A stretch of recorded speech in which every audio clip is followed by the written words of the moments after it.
So here we go. Welcome to episode 9 of Salucita Podcast. We have had a fun couple of weeks. We are dropping the Angelica Gallegos podcast episode on Monday. So today we're a Saturday. So on 420, we're dropping Angelica Gallegos. We dropped a couple cool clips in the last couple days. For all the smokers out there. For all the smokers, celebrate. Yeah. And we had a great episode with Vanguardia that's going to drop a couple weeks after that. But I think in the spirit of what we've been trying to do here at Salucita is give a platform to all types of artists and all types of Mexican and Mexican Americans, especially from the Chicagoland area, but especially from the suburbs of Chicago, because I grew up here in Melrose Park. Manny did as well. So I think a couple of weeks ago, I messaged Manny and I said, hey, man, I really like this comedian. I saw some of his TikToks, and I think you said that he was following you or fucked with Gente Fina. Yeah, I was like, oh, shit, yeah.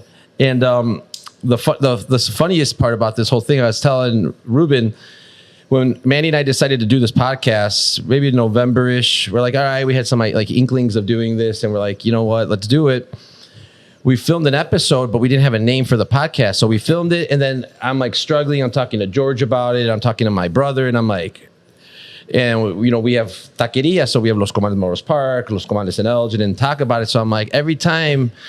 Speaking his language. Yes, yeah, right. I know. It got hot. Every time when I would like take people's orders, I'd be like, hey, how do you want your tacos? No, pues, Con Todo. And I'm like, dude, what a perfect fucking podcast name. So I go online, I'm searching it, and then I'm like, Con Todo Podcast, and it's like, oh, a video from 1 week ago, and it's Ruben's face, and it's all Con Todo Podcast. I'm like, oh, fuck. So it's a little full circle moment for us having you on, Ruben. Sure. Welcome to the podcast. I appreciate you coming out. I appreciate y'all having me, man. And also, if you want to buy the name too, I guess you can. I'll take the La Taqueria, bro. Just give me one Los Comales, bro. We'll be fine. I'll change it to Los Comales Podcast, bro. We'll just film it at every booth table. I like it. Let me talk to the rest of the family. I mean, it's a great name that you have. Oh, man, dude. I mean, great minds think alike, bro. I just think it's growing up. As you can see, I was an avid connoisseur at a taco place. And I mean, that's it, bro. It's Con Todo. And like, I didn't want to box me in, bro, because everyone, you know, it's a comedian. Well, you're just going to have comedians. I'm like, I didn't want that aspect either, just because I want to interview everybody. Anybody that I can think of, anybody that I can learn from, you know, and especially that I know other people can learn from as well, you know. Like, I've had all walks of life. I've had different religions. I've had, you know what I'm saying? I'm tired. I'm really cool with the Muslim community. And so I had some people from Islam that come through. And obviously I've had a pastor come through. Yeah. You know, Christian, Santa Muerte. You could name every ideology, bro. I've had him. That's cool, man. I think it's important, you know, as Mexican Americans and guys from the suburbs or from Chicago to like talk to everybody. And I think it's like cool to network. And honestly, so when Manny reached out to you and like we were able to set this up, I've been... ever since you stole our podcast name, I've been watching all your stuff, and then I started remembering some of the stuff that you've done back in the day. Yeah, you did some stuff with Los Comales on 18th Street in La 26 with our friend Larry. Big shout out to Larry, man. With our friend, Larry, great guy. And then I think you're right. Like I started seeing some of your comedy. And it's kind of the way in the jokes that like I make or that Manny makes or that like we like in with our family, right? Like sure. I think we all kind of grew up relatively similar. With two cultures, Los Albures, you know, and I think, you know, all the nicknames and shit. So I think when I was like, oh man, I'd love to have a comedian on, and it was just like perfect, man. I think, for sure. I think you're obviously coming up strong. I've seen a lot of your stuff everywhere. I see you're traveling all over. Give us a little bit of background, like about where you're from. How did this all come to be, this whole comedic life? For sure. I'm from the greatest suburb there ever was, Joliet, Illinois. The city of champions, literally called the city of champions. But and I rep Joliet to the end of it. You know, I've always told people like I love Chicago. I'm a Chicago comedian. You know, that's where I work. Pero, you know, where I'm from is Joliet. You know, I don't think people, if you're not from Chicago, you can't claim Chicago. You know, how many times I've told people, oh, you're from Chicago? And they'd be like, Schaumburg. I'm like, that's not Chicago, motherfucker. You have a 401k. Shut up. You know, But nah, man, being around my family, bro, my family's just full of entertainers too. You know, I have uncles that are in bandas and stuff, and my dad, he's just multi-talented. He's a chef. He could sing. He could do whatever, bro. And my dad's always been like the center of attention, bro. So seeing him like be at the family parties, him roasting everybody, you know. Yeah. And one of my favorite roasts, I remember one of my cousins came in through the door and she drawn in her eyebrows, and my dad didn't hold 1 second. I'm like, man, that fake ass Nike symbol, you know? He had a pinche curve y todo eso, bro. Nah, man, just seeing him how he would make rooms like riot, bro. I was like, that's cool, you know? Like, my dad isn't a comedian, pero like, su personal es, you know? And so I was like, bro, like, I think I could, you know, I think it's the energy you feel, right? And, you know, I've always had that kind of like quick response too, just because I've always been fat. So like anybody make a fat joke, you know, I've had to be like right there with it. You know what quick I'm with it. Literally, bro. Especially if they did it in front of my crush in 6th grade, I'd be like, oh, you call me fat? Fine. You know, like I say your mom, you know. You gotta rapido, and to be honest, bro, comedy wasn't even my first love. My first love was acting. Like I always wanted to become this Hollywood actor y todo eso. And I found out, you know, 2-3 years in, I'm like, man, this is I'm not P. Diddy's type, so I can't just make it like that, you know. You're not willing to do what it takes. Not yet. Not yet at least, bro, you know. Yeah, don't take it off the list yet. Yeah, don't scribble it out, pero for now, you know, it's like but I never gave comedy the energy that I gave to filming, acting, directing, and all that. So in around 2021, I was like, you know, ¿sabes qué? I'm gonna put in 100% energy. I'm dropping everything. I'm just gonna focus on comedy, writing, y todo eso. And it was the greatest decision I ever made, bro. No, I think it gives you a lot of freedom, right? Like I think, like you're saying, like growing up in the culture where, you know, at these family parties, you'd run into people and they're just fucking cracking jokes. Like the Mexican culture has so much of that. Yeah. But you're able to like package it and now like put it on TikTok, Instagram, and on the stage. Yeah. Where I think is a lot of places where a lot of our culture falls short, where it's like you're just the funny guy in the family, but you're never gonna like pursue that. Make it a business. But you you know, obviously there's a long line also of the comedians that have done it. You know, now you got Ralph Barbosa popping up, obviously with what Fluffy's done. And then you go back in the day like George Lopez and these guys that, you know, all in different eras of the comedic life in the last couple decades. But I think it's neat because I think we've all seen like a family member that's like fucking hilarious. Like my brother Eric, who can't be here today, like he's fucking funny, but also he grew up heavy. Yeah. You know, Eric was a big guy, and I think there is just some like shell, right, that you build or like. Oh yeah, bro. I mean, and it's cool that you talk about it too, because I feel like, you know, you see a Fluffy or you see these guys too, and it's like, how did you guys get so funny? Because it's like the way you guys were kind of raised, or the way that you grew up in school, having to fucking fend for yourself. Always. Yeah, I mean, even I had an older brother, bro. So you get roasted at home. Oh, dude, I got roasted at home, bro. That's why, like, I think God does things for a reason sometimes. And my brother, like, would bully me and stuff like that, like, would say names. When I think that helped me now, because anytime that I either say I have a hot take or pinchy, I have a joke or anything like that, and they'll comment on my breathing or something like that. So I'm like, I'm ready. Like, it doesn't hurt. Yeah. There's been many times where people are like, hey, bro, have you seen the comments? They're lighting you up. I was like, every time it comments, it helps the algorithm. Go ahead. Yeah. Like, oh, it doesn't bother you? I'm like, bro, I've been called fat my whole life. You think I'm a user 2, 3, 4, 5, 6, 7, 8, hurt my feelings with no default picture? You know what I'm saying? So I think growing up in that type of temperature, I was like, oh, I'm good. I'm built for this kitchen, you know?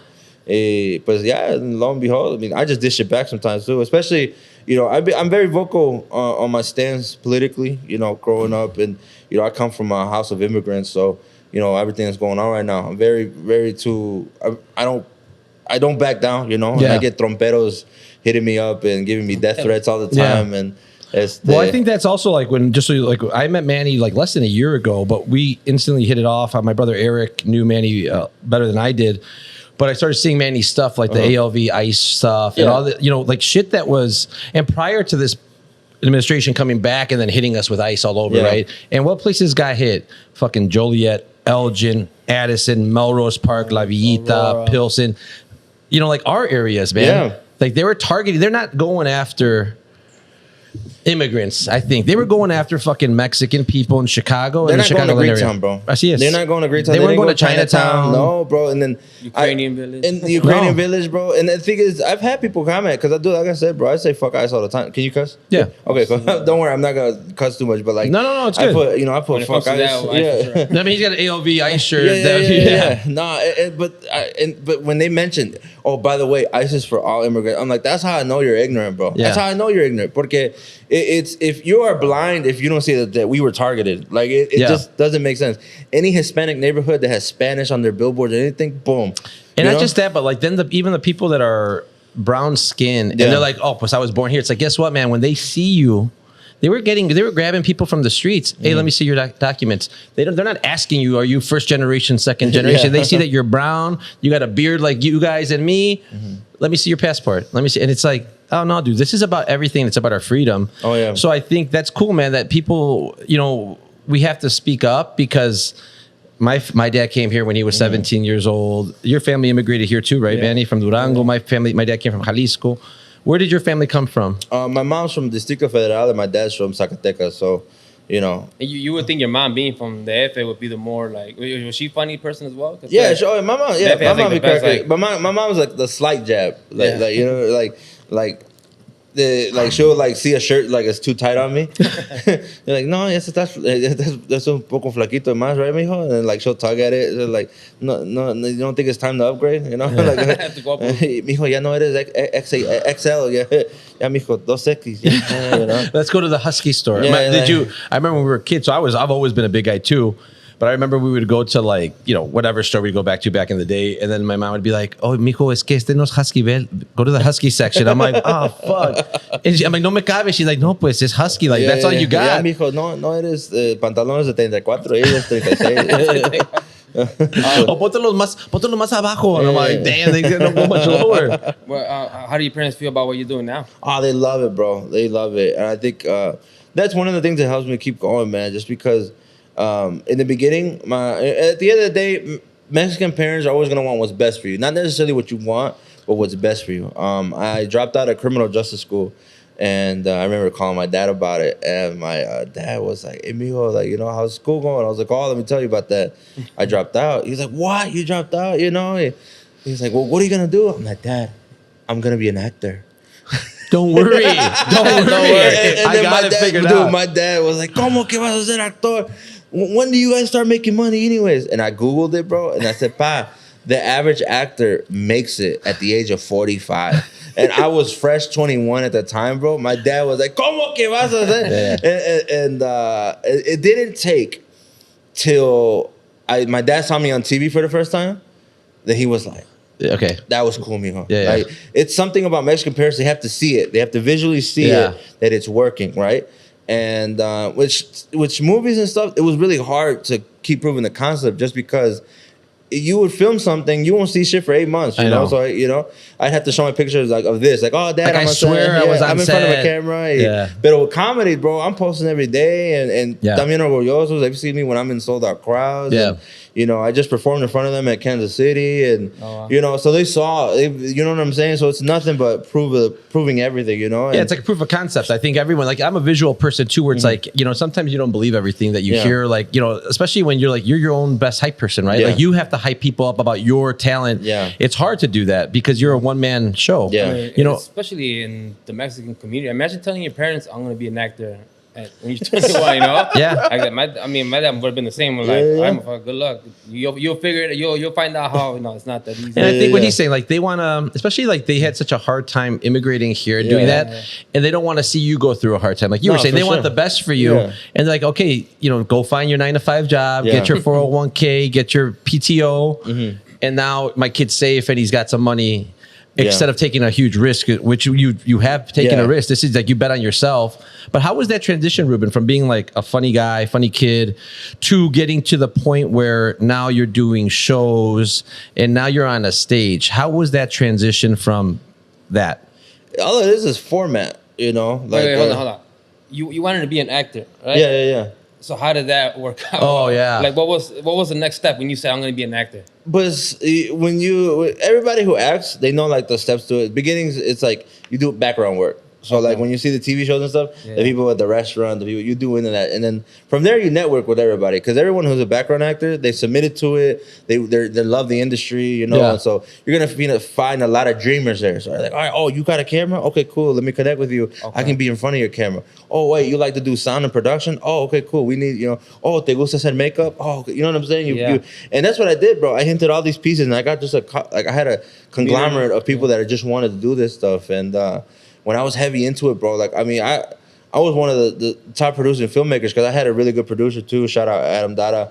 And he pretty much facilitated everything. He had the cameras, he had everything. He just wanted me to get the crew. And I had a bunch of people that just wanted to work. Like, oh, let's do something. And we pushed out like 5 short films, 1 feature film. Is that all out of Joliet? No, we did that out of Arlington Heights, bro. Okay. Yeah, we did. It was we were in the suburbs, but it was like Chicago comedians coming in, not Chicago actors coming in and stuff. And but the thing is about that, bro, it's just I got burnt out real quick, bro, because I put a lot of people on. Like I was putting a lot of people on, and I didn't necessarily get the energy back. So I was like, man, I got to do something for me. Like I kept putting people on and on and on because I also found talent for productions because I had such a big network. Yeah, people would always hit me up, Ruben, like, you know, such and such. Do you know a girl who's 6 foot tall with these features? Yeah, I got this person. And then I would get people money in their pockets, booked and everything, bro. And at one point I was like, man, I'm putting everybody on, but I ain't putting myself on. Yeah, that's why I was like, man, I gotta try comedy, bro. I've never given it the energy that it deserves, and Sabbath Skate, we here, bro, and I had a good run with film, but now the platform that I have with comedy will help you. Now it gets me. Bro, I'm filming another BET movie next year, bro. Oh shit! Really? So it's like, and it's all from social media, like. Yeah. You know what I'm saying? So a director, she's, hey, bro, your character's hilarious. I have somebody in mind for you, you know? And then if you have I don't have the most followers, but like, they know you'll promote it. They want someone who promote their film too, you know? Yeah, dude. I think I've seen, I mean, even from just the short span that I've seen your stuff, but then I remember stuff that you've done in the past, and I'm like, okay, there's a body of work now that you're constantly out there pushing shit out. I think, so then you do the acting thing, you start saying, I'm going to start doing shit for myself. I want to be. How is that transition then? What is that? Because I feel like every person that has spoken in front of a crowd, it's like unbelievably difficult. People, it's a gift, and it takes practice. How was that for you? So from the acting to being like, fuck it. First show. I'm going to go in front of a crowd. They're just going to be all eyes on me. Is that something that like hypes you up or gets you nervous or? In the beginning, it was nervousness, but now it's just excitement. Like even like now, bro, like I still have that feeling like, all right, man, like let's do this. Like, and I thought it was nervousness, but it was just me. I'm excited. I can't wait. Like, let's do this, bro. This transfer of energy is about to be crazy, and that's what I broke it down to him. Like, I'm not nervous. I just get very, very excited, bro. Yeah. And like, when we start doing stuff, you're gonna see me before. I'm like, let's go, let's do this, Yeah. And just because like I'm so high energy, todo eso. And you could I'll catch myself, bro. Like the first 15 minutes, I almost feel like I'm going too fast just because I'm so excited to be on stage and stuff. Yeah. And then I'm like, okay, chill out. You got 40 more minutes, relax. How do you start to realize that? What's like the first, like when you notice? Is it like something you're talking too fast, or are you like my breathing? It all goes back. When I try to freaking say 30 words in one breath, and I'm like, relájate tú también, gordito. Like relax, bro. That's important. That's important to know. Like to be able to kind of, like you said, to be able to perform, or to get to the next level, you have to really know yourself, your body, kind of like how to. Self-awareness. Which is tough because like. It's easy when you're not in front of a crowd, but when you got a mic, even when we do the podcast, the first couple of times, I mean, it's different. It's like you're having to like lock in. You're having to like really think about stuff, and it's difficult when there's like so many people like watching and stuff. So you knew that, like what Manny was saying, that first show that you actually went and did. How did you get to that first show? Because obviously you said, "Fuck it, I'm gonna do it. I'm gonna be a comedian." Or what is it? I'm a stand-up comedian. You're a comedian. Yeah. How does that look then? Like, how did you book it? How did that go? Well, the first one, it was in 2019. And it was a black producer. And we did films and stuff together. And he was like, hey, man, I want to try a comedy show. Like, you down? At that point, I had the persona. I was Baby Horchata. And at the time, he was like, yeah, bro, come on, man. We're going to get you on. I was like, oh, cool. And like I said, at that point, I didn't give energy that I needed for comedy. Comedy was such a side piece. when I was super acting at that time. Yeah. And so like I would do like one show every 6 months and think I was killing it, right? Yeah. But like that show was only like I'm only performing 10, 15 minutes. I'm newer. Yeah. You know, I don't have any experience. I wasn't hitting open mics. I wasn't doing none of that. So when I started like to really, I'm like, I'm gonna put all my energy into this. I was like, I had a goal. I think 2021, where I said I wanted to do 100 shows. I wanted to touch a microphone 100 times, whether that was a 5-minute guest spot, whether that was a feature set, whatever. But because I wanted to build my hour, I'm like 30, 40 shows in. I'm like, all right, I want more. What can I do to do more? And that is the only other milestone you have to hit. You got to hit your hour because no promoter's going to fly you out for 15 minutes. Yeah. You know, I wanted the headline. I wanted to be at a Ruben Ramirez show. You know what I'm saying? Yeah. And so I was like, dude, I was hustling. I was traveling an hour, 40 minutes from the south suburbs of Joliet all the way to the north side of Chicago or wherever, bro. And I was like, man, I got to build this 45 minutes. And just all that hustle, that 5-minute spots from the 5 minutes to the 12, it all helped me get that together. Because there is in the comedy world, I feel like there's like a rite of passage where like you got to hit up these open mics, like you were saying, you got to hit the clubs up. Like there's almost like an initiation into that world. At least from what I've seen when like I see like Chappelle or I've seen like, and they talk about going to these clubs in New York and Jersey and stuff like that. What is that? Is that what you were just? Did you hit up the open mics and stuff, or did you go right into doing a show? Just doing shows, bro. Really? Yeah, I can count on one hand how many open mics I did. And what do you accredit that to? Just already knowing people? Yeah, networking, bro. Networking, and the biggest thing, bro, is be nice. Be nice to people. Yeah, you know, being nice will get you so far, bro. It's such an underrated trait that I think people don't focus on. They think everything's supposed to be business. No, man, shake somebody's hand. Ask them how their day's going. Yeah, you know, because sometimes, bro. Because here's the thing: comedians, a lot of them. We're not right in the head sometimes, bro. So it's like you getting asked, how's your day going? That's refreshing sometimes. I'm like, nobody has asked me that in weeks, bro. Yeah. You know what I'm saying? So, well, I feel like it's always like, I remember when I was doing a little bit of just like research to like, you know, talk to you and stuff. It's like, well, my chat GPT was like, don't ask him to tell a joke. Cause it's like, so it's like, I'm sure like when you're on stage, people just see you as like, okay, dude, make me fucking laugh. Yeah. Or like when you see a performer or singer, like, sing me a song. Yeah. So I think there is like, you guys are human and it's different. Like when you turn it on, when you go on stage and when you turn it off, when you come off, like you're just a normal person that has a lot of followers, that's got touched a lot of people already. So I think like people forget about that a lot. Yeah, I'll be honest, bro. I'm a goofball off and off. I don't know. I don't think I turn off a character. I just think maybe me relajo when you know what I'm saying? I chill out for a little bit. Like if we were having a show tonight, I'd probably already be ready. Like, oh, what's up, fool? Like, dude, people have commented before. I'm like, is he act out? Because I'd be like, dude, because I'm excited, bro. Yeah, like, you know what I'm saying? You are from Joliet, and I do remember that. So I don't know if you saw it. Yeah. One time they asked Ruben, it's one of the first videos I saw where they're like, where are you from? He's like, I'm from Joliet, where your drug dealer gets his drugs from. Because like that's like back in the day, I feel like that was like I don't know if that was a hub or what. But bro, I used to be a mule. And one of the was that Joliet. We take it at Kankakee.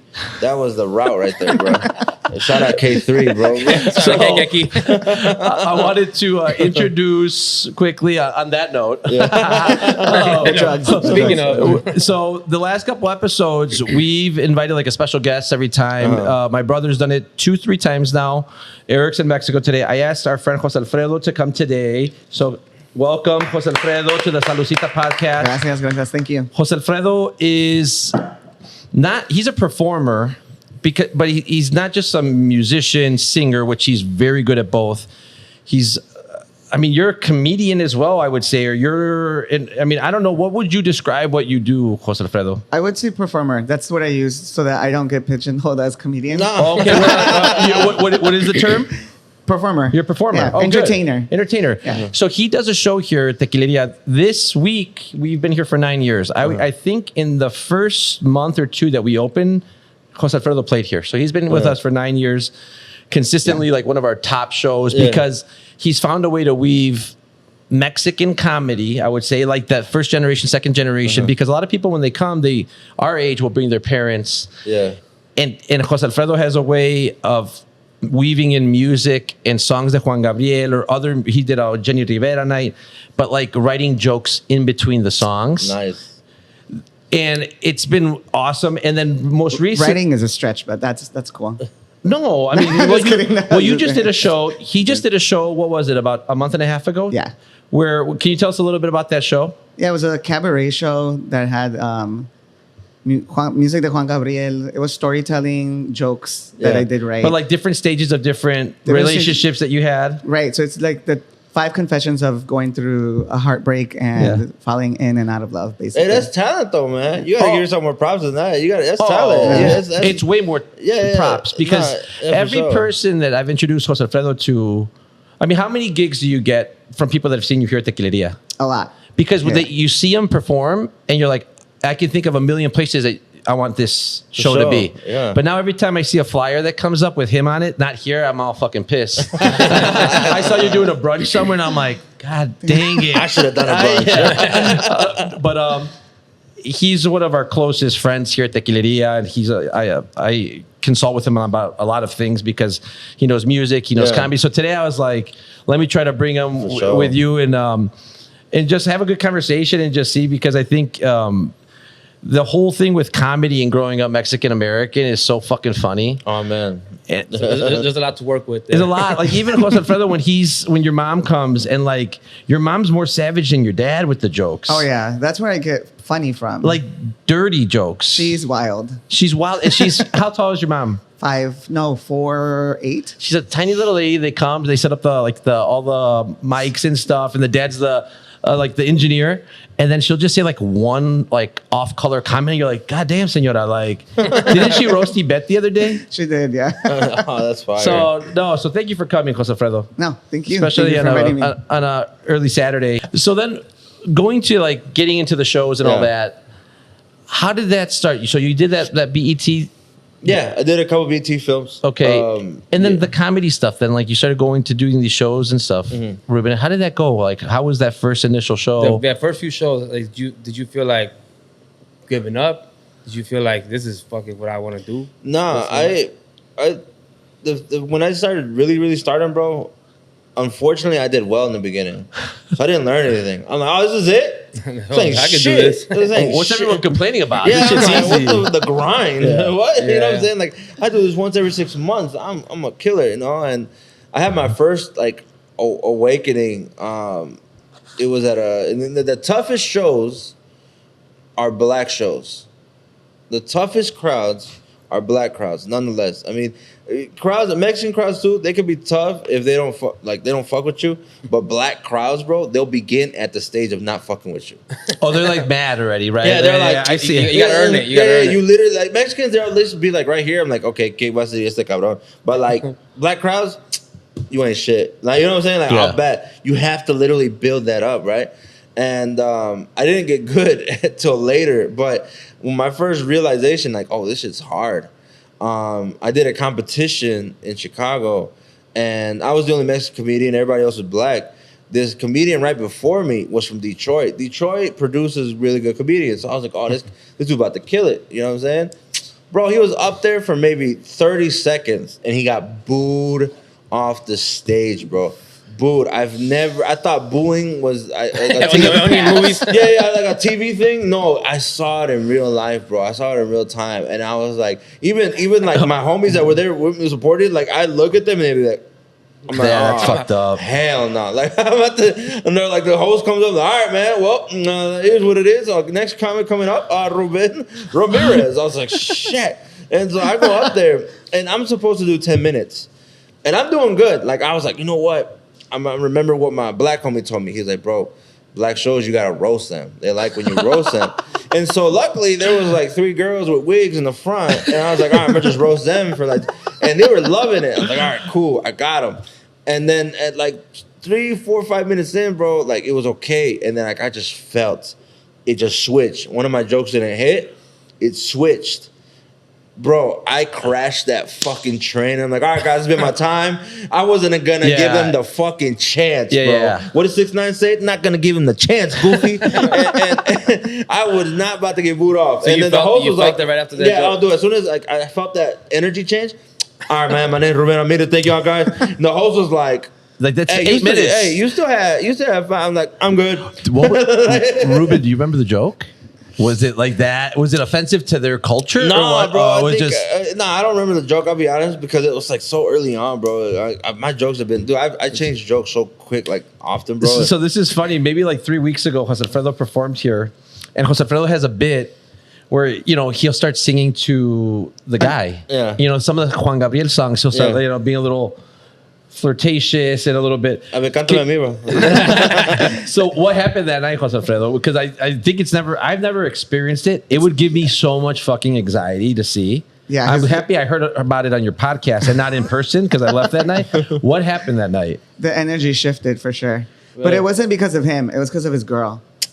She was jealous. She was something. Like covering? She was like covering. Like she like became a human wall. She's like she build built that the wall. wall. I will She be that built the wall. wall. Yeah. She built her own wall. Damn, bro. Yeah, it was crazy. Bro, she was scared, bro. And you're right. That energy shit. The whole room feels it. Like when you're like, oh, It's so awkward, bro. But you know what's so awkward in Mexican culture, because when you come to a Jose Alfredo show, you know that's the shtick. That's the I'm joke. looking to get flirted with. Yeah. Like, tell me, Tell me more. right? Touch my beard or something, bro. And people love it. Like a lot of the women will be like, do him or that. Yeah. Right. So that must have been a weird It was a weird experience, and you couldn't get out of it. Eventually, I was like, bitch, no one wants your man. Just moved on to But somebody he's not else. even my type. Keep his ass. Right. That's hilarious, bro. So how do you recover from something like that? Was that the only time that you experienced something like that? Like that specifically, yeah. I mean, like, bro, I'm not here. Like, especially like my headliner shows. Like, I'll always do well, right? But like, I don't like not do bad either. You know what I'm saying? Like I don't not do bad. Like I still have times where I'm just nothing's working. And it is what it is. And it's funny because a lot of my openers are newer. I have like actual friends. Like my best friend, I was like that I grew up with. He started doing comedy a couple of years ago, and obviously I've seen him just do god awful, but like now he's getting better here and there. But like I've always explained to him, I'm like, bro, if you go up there, he only has like 5-8 minutes, right? If you go up there and you eat shit for 5-8 minutes, that's fine. You can rebuild that. If I eat shit, I have to, per contract, stay up there for at least 45 minutes. Yeah. So there's been shows where like none of my openers did not hit anything. And so like I had to like dig deep, bro. And like at least by the end of the show, leave it at a decent mark. And it's like hard, bro. If you're how do you gauge that? Like is it like an energy thing? Yeah, for sure. I mean, but the thing is, I'm in the green room, so I could hear what's going on, right? And sometimes the clubs have TVs where you can actually hear in real time. And so I'm like, when I'm hearing nothing's hitting, and then by the time they get back in, they're fucking livid. I'm like, oh god. Well, time to turn up. You know what I'm saying? I gotta turn this bitch on. How is the come down from like a show, Ruben? Like, let's say you do the show. Yeah. Because it's like we were talking. We had a boxer on, and we were talking about like the loss, right? Like losing a fight, and the fact that how like lonely that is, because it takes like fucking another 8 months to get another fight, where you got to like live with that. In the comedic world, you get off stage, it's one of those nights that like doesn't hit. Some people it'd be like crippling, for some people to be like, fuck, like that. I get sometimes when I see like when we have new musicians that are just starting and I see that people are not like hitting, or they don't have good crowd work in between and they're talking, me da como pena ajena. Like I'm just penoso and I'm just like, because I feel bad for them. I've had that my whole life. So when it happens, your job requires so much fucking confidence and swag. How do you keep yourself like up when you feel like, fuck, dude, it wasn't like the best? Or maybe because it depends so much on the crowd too. Yeah, you could feel like that was a good solid show, I did a fucking good job. Yeah, but the crowd was off. Like the night with Jose Alfredo, like that table was off, and they changed. How does that feel afterwards? Is it like rinse and repeat? Well, at the end of the day, how I break it down to my guys is like, dude, we're gonna be doing this for the next 30 to 40 years, and don't let this one show dictate where we're at in our careers or anything like that. But then again, it's like, obviously we're hard on ourselves too. I'm not like, Ruben, you fucked up. That's cool. Because at the end of the day, I always want to get people a show. I always make sure my guys are very considerate. I'm like, look, These people paid $20 to $30 per person to come in here. They're gonna spend about $150 in drinks and food. Some of them got babysitters. Literally, some people have invested $400 to $500 a night to be here to watch us. Just fucking turn up, do your best. Yeah. And sometimes if your best is not good enough for them, it's like, all right, well, you tried. You know? Happens. I'm always gonna try, bro. I literally, dude, comedy is such a crazy career path, and I think you have to be a little insane to pursue this, because we don't have insurance, all right, to begin with, right? So, like, si pasa algo, ya valió verga, bro. So, because, for example, I had a show in Massillon, Ohio, and that's about west of Canton, Ohio. That's the big city that you would say about an hour south of Cleveland, right? Yeah, the Hall of Fame. Yeah, exactly. So we had 4 shows. Friday night, 7:30 p.m., bro. 120 people there. Cool. 9 p.m., kid you not, 4 people. I looked at my guys. I'm like, because they were like, dude, 4. I was like, nah, don't fucking do that. The 100 and something people that were there, you have to be okay with the transition. Like, the same energy you gave to the 100 plus people, we're gonna give to these 4 people. Yeah, we're gonna give it to them, and we're gonna give them a full show. I don't want nobody cutting their sets just because it's harder. Like, no, these 4 people paid the same way those 120 people paid. We're gonna do this, and they're like, okay, cool, we're locked in. I actually made my opener stay up there 15 more minutes. Ruben, where do you get that mindset from? Who, like, did you have a mentor in this, or how do you get that mindset to be like a lead? You know, take a leadership position and coach people like this too. I don't have a big brother in this. I don't. It's all you. All me, bro. A lot of comedians, they have that big brother.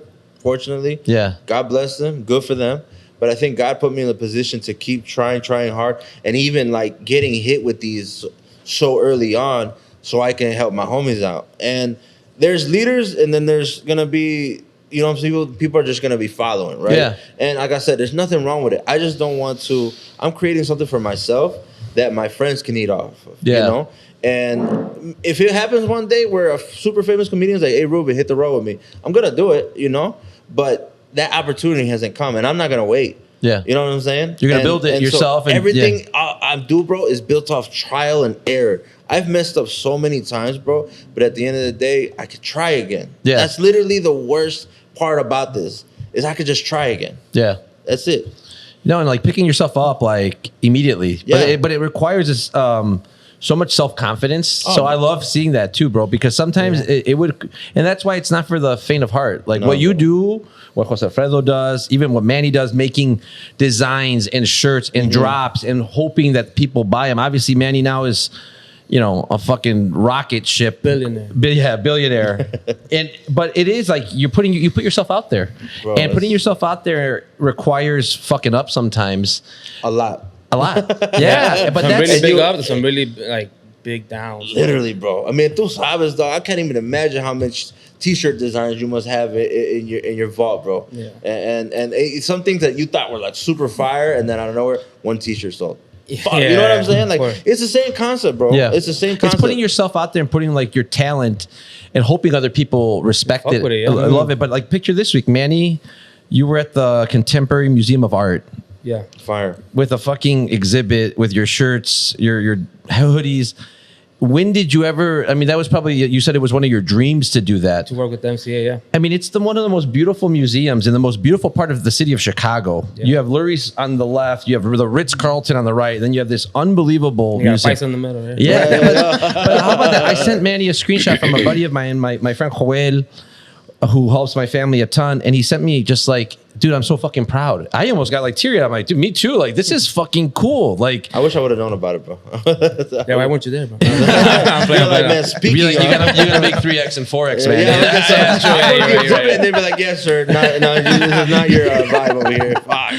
Yeah. But like, picture how far you've come. But I'm sure, like what Ruben said, like the amount of trial and error that it's taken to get to this point, but that you're being sought after by like the nicest museum in the city of Chicago to put your shit, that has to be a fucking unbelievable moment, not just for you, but for the people that have believed in you since the beginning too. Yeah, that's the cool part. Seeing like your family pull up, seeing your friends pull up, and we're walking this exhibit. Like, that's the cool shit to see. I don't really notice it because I'm just like, okay, what's the next project? We got to move on to the next thing. And so it does take time. It does take moments like this. I'm like, oh shit, I did that. Like, that's crazy, you know? And I'm sure you guys as well. Like, well, it's easier to do what you're saying because it's hard to sometimes when people want to give you your flowers, it's hard to take them because then you feel like you've made it. And it's like, well, I haven't made it because I want to keep building. I want to keep doing more stuff. Thanks, or you do a big show and people are like, that was the shit. You're like, dude, I could do better. I could do more. Oh, for sure. And it's hard to sometimes sit and like sulk in that, like, okay, I just did something like that. It was huge, man. For so many Mexican people, bro, to watch what you did there. And then you got people like me, like, hey, save me a shirt. Like, but it's the amount of people that told me about it, man. Like, that's fucking dope, bro. Because you're moving. It's kind of cliche to keep saying like you're moving the culture forward, but dude, like having your stuff there is a cultural move for all of us that are especially from the suburbs or Mexican American or that rock your shit. You feel represented from Melrose Park to feel represented somewhere like that. Facts, bro. And it's funny too because one of your shirts says "Built from Mexico, from Chicago, Illinois." I'm like, damn, I can't wear that one. Someone's gonna ask me, "What street you from, fool?" And I'm like, "No sé, güey, pero." Chicago, what school you go to? So Joliet Central. Cabrón, no eres de aquí. I was like, I'm sorry, you know. I was gonna get one and just custom it, put Joliet right in front of Chicago. You know what? I got you. That's a good idea. We'll do something with Joliet for sure. Well, first Melrose Park 2, Manny. You know what? The best was my dad's like. I mean, it's so funny. My dad, when he saw the shirt that I think either you gave me or I bought, the one that says that same shirt about, you know, being from Chicago. My dad's like, mijo, vamos haciendo uno nosotros que diga Melrose Park y lo vendemos en Sabor de México with the family. No. That's not, but that's just how their mindset's like, oh, great idea. No, let's figure out how to adapt this and sell it. That reminds me, I've been doing an event here at our studio. Our studio is like 5 minutes from here, maybe 10 minutes. That's where we do all our designs. Yeah. And a lot of people, all my events used to be in the city, all of them. Cause that's my market. That's where I live. That's where I've been there since I was like 19. But I get a lot of people from Aurora, Juliet, Elgin. They come to my events over there. And one time somebody was like, "Yo, what about us? Like, we can't be driving all the time, bro. Like, you got to do something over there, like something for us." And when I look at my numbers, like my biggest markets randomly is Chicago, LA, and then Aurora. Yeah, dude. It's like my 3 biggest markets. Like, crazy. Aurora's got like 140,000 people or some shit. And it's like 80% Hispanic, Mexican. Like, Elgin. We have a restaurant in Elgin, Los Comales over there. Those people are thirsty for this kind of like this kind of art, like comedic. For this for shows, like, because Chicago gets everything, you know, and they always want to lump us in for good or bad. I mean, it's easy, and I get it when people are like, "Where are you from?" "Oh, I'm from Chicago." "Oh, well, where's your dad from?" "Guadalajara." We're from a small town outside of Guadalajara. We're not from Guadalajara. Yeah. But it's just easier. But then you got all the, I remember seeing the meme where it was like, all the Naperville kids, like, "Where are you from?" "Chicago." Like, "No, the fuck you're not. You're from Neuqua Valley." You didn't. So, no, I get it. I wanted to, like, obviously with someone with so much talent, I think it's sometimes tough to also like manage a business because at the end of the day, you're a brand, you're a business. How difficult was that part of it? Obviously, like sometimes I found working with musicians, like, or artists that, they're artists. Like, they want to focus on their craft and not talk dollars and cents. Yeah. How does that work for you, or how do you manage that? You have to be okay with having many hats nowadays. You have to be okay with it. There's no way around it. You're gonna have to be your own social media manager. You're gonna have to be your own accountant until you can get your own accountant, I guess, with that one, right? But one of the comedians told me, they're like, "Hey, don't try to do everything. Let nerds be nerds." Which in ties, what it means at the end of the day, I'm like, don't try to be a cameraman. Yeah. Let your cameraman. You're not a nerd. You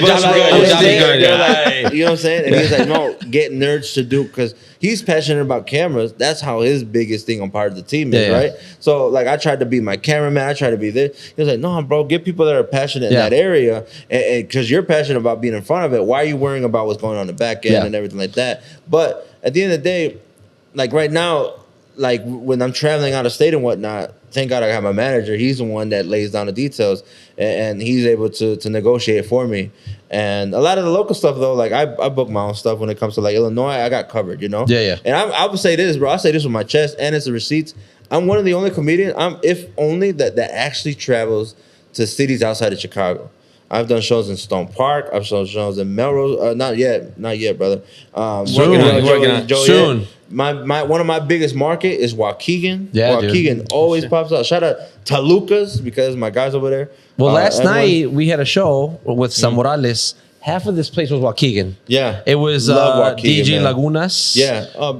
Dude, like, oh shit. So he was here last night. He was the guy that sold us Sam Morales. Yeah. So one of the girls that was here, I'm like, oh, like where you guys come visit? Is it your first time? Yeah, it's my first time. Where are you visiting from? She's like, Waukegan. I thought I would come see Sam Morales is playing tonight in Waukegan. She's like, I wanted to come here so I didn't see all the Waukegan people. But now all the Waukegan people are here. Yeah, nah, man, I love Waukegan. So you, and what is that like about? Like that you will go to these places. Other comedians just fucking know. I want the name. I want Chicago. I want because they don't know, bro. I literally now that I'm seeing a lot of shows, more shows in the suburbs. I'm the test dummy. I'll be honest. I'm the test dummy. Just because now people are saying, "Oh damn, comedy can sell here. Comedy can sell here, dude." And like I've done shows in Peoria, the south side of Peoria, Kawani. Shout out to my homies, Alacranes, Promotion. They're from Durango too. But you know what I'm saying? Like I just Streeter, Illinois. Do you look for these gigs, or they call you and you say, "Fuck it, let's do it"? Some. So majority like the outskirts ones. Like I got a good following in Peoria, so like that one hit. Then that's where Promotion Alacran hit me up, and they're like, "Oh, we're from Kawani. We're 40 minutes north.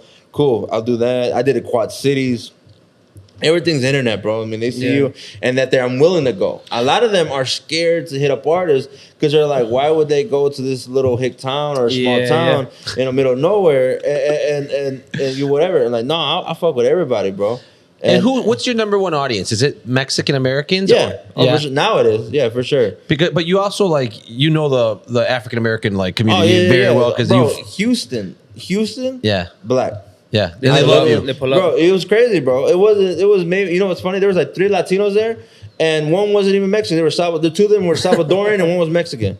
You know what I'm saying? So like Houston everybody was black, bro. So it's like I get love from both communities. Obviously, you know, white people pop out too, but like I kind of scare them away with anti-Trump stuff. So sometimes they come around. Not all white people are pro-Trump. No, I know, bro, but like, in some of these towns, like he was saying, like bro. The thing is, bro, the more rural you go, I've been to Arkansas before, brother. Yeah. What kind of Mexican are you, boy?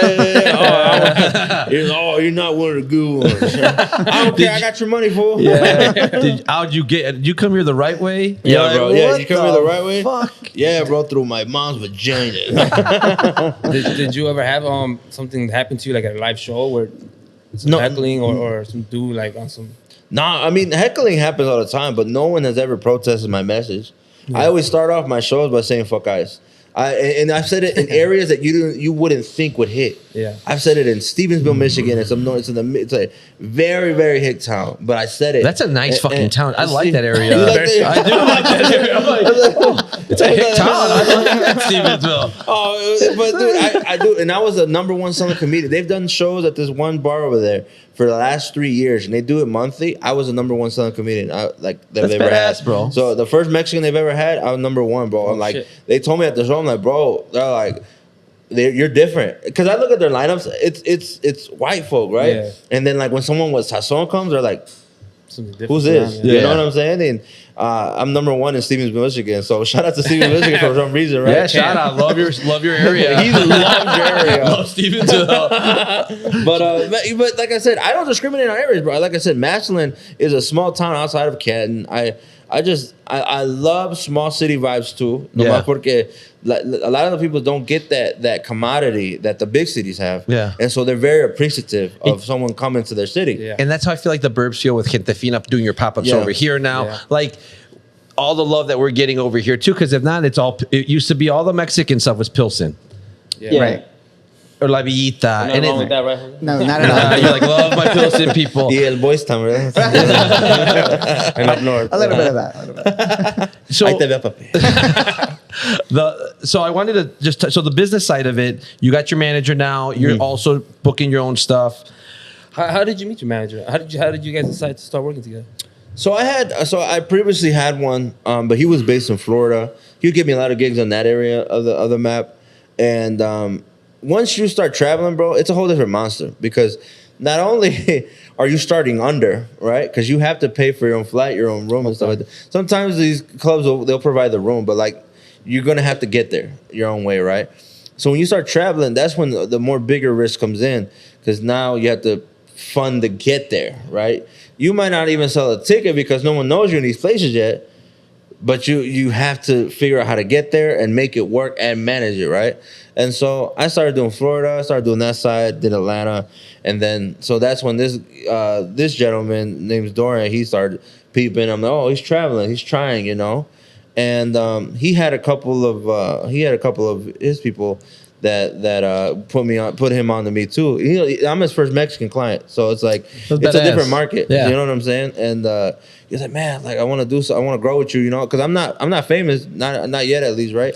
And number one in was it? In Joliet. I'm number one in Joliet, but like Streetersville. Oh yeah, number one in Streetersville, Michigan. Yeah, though, number one in Streetersville, Michigan. Yeah. But like, but he's like, I want to grow with you. We're gonna grow, and yeah, he already has a connection, so it helps me, bro. He got me into Sacramento, San Diego. Yeah, I feel like you would kill him like the LA area too, man. Dude, I did Flappers. I did Flappers in Burbank. It's just about 10 minutes north of Los Angeles, and it was cool, man. It was that night was a really fun night just because. So Flappers has a smaller room for the new people that are coming in for the first time. I did the smaller room, and my brother Concrete, another comedian from California, he did the big room. He's fucking hilarious. That whole squad, Duno, Jerry Garcia, all them cats, and they're really nice people. It was beautiful because I was doing the small room. We filled that motherfucker up. He did the big room, and it was just like, and in between the show, bro, we said, "What's up, how you doing? Like, how's the shows?" And even their manager, LRM management, the people that manage them. That manager came to watch me for a little bit, and he actually was at the meet and greet afterward, and he saw everybody reacting to it. Like, they're like, hey, man, good shit, bro. I was like, bro, family took over the house, huh? He's like, yeah, bro, this is awesome. You know what I'm saying? And Los Angeles is super fire. Always good support, always good love out there, man. So with doing all this traveling, Ruben, I think we've talked to other like musicians and then the boxer, like about like how to prepare for a show, you know, as someone that's not an artist, like, how does that look for a comedian? Like, normally you guys go up at what, like 9, 10 o'clock? Yeah. Is there a ritual that you have?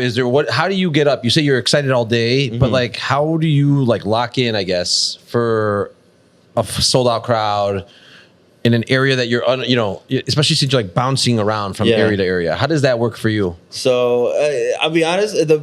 So you got to do obviously a little bit of research. You can't go into these new cities that might not know you, nor you've never been there before, with like the same mentality you'd have in Chicago. You know what I'm saying? People from California are not like people from Illinois. You know, people from Florida definitely not like anyone else. You know what I'm saying? So you have to adapt to all your environments, right? And knowing the local good food spots, knowing the hoods, knowing like these little, nuances that people know about, it helps a lot because they're like, oh, wow, he actually did his research about us, And it was funny because when I did the show with Martina Mini, bro, he asked me, hey, what's the white area over here? I was like, oh, bro, just say Evanston or Schaumburg, you're good. And so he inserted that, and it had a pop. So he was like, oh, my God, he knew it. You know what I'm saying? But, like, he was like, hey, bro, just little questions like that. Hey, bro, what's the hood part? Oh, we're over here. Cool. I'll mention it during this joke. And like, oh, shit, let's have it, Yeah.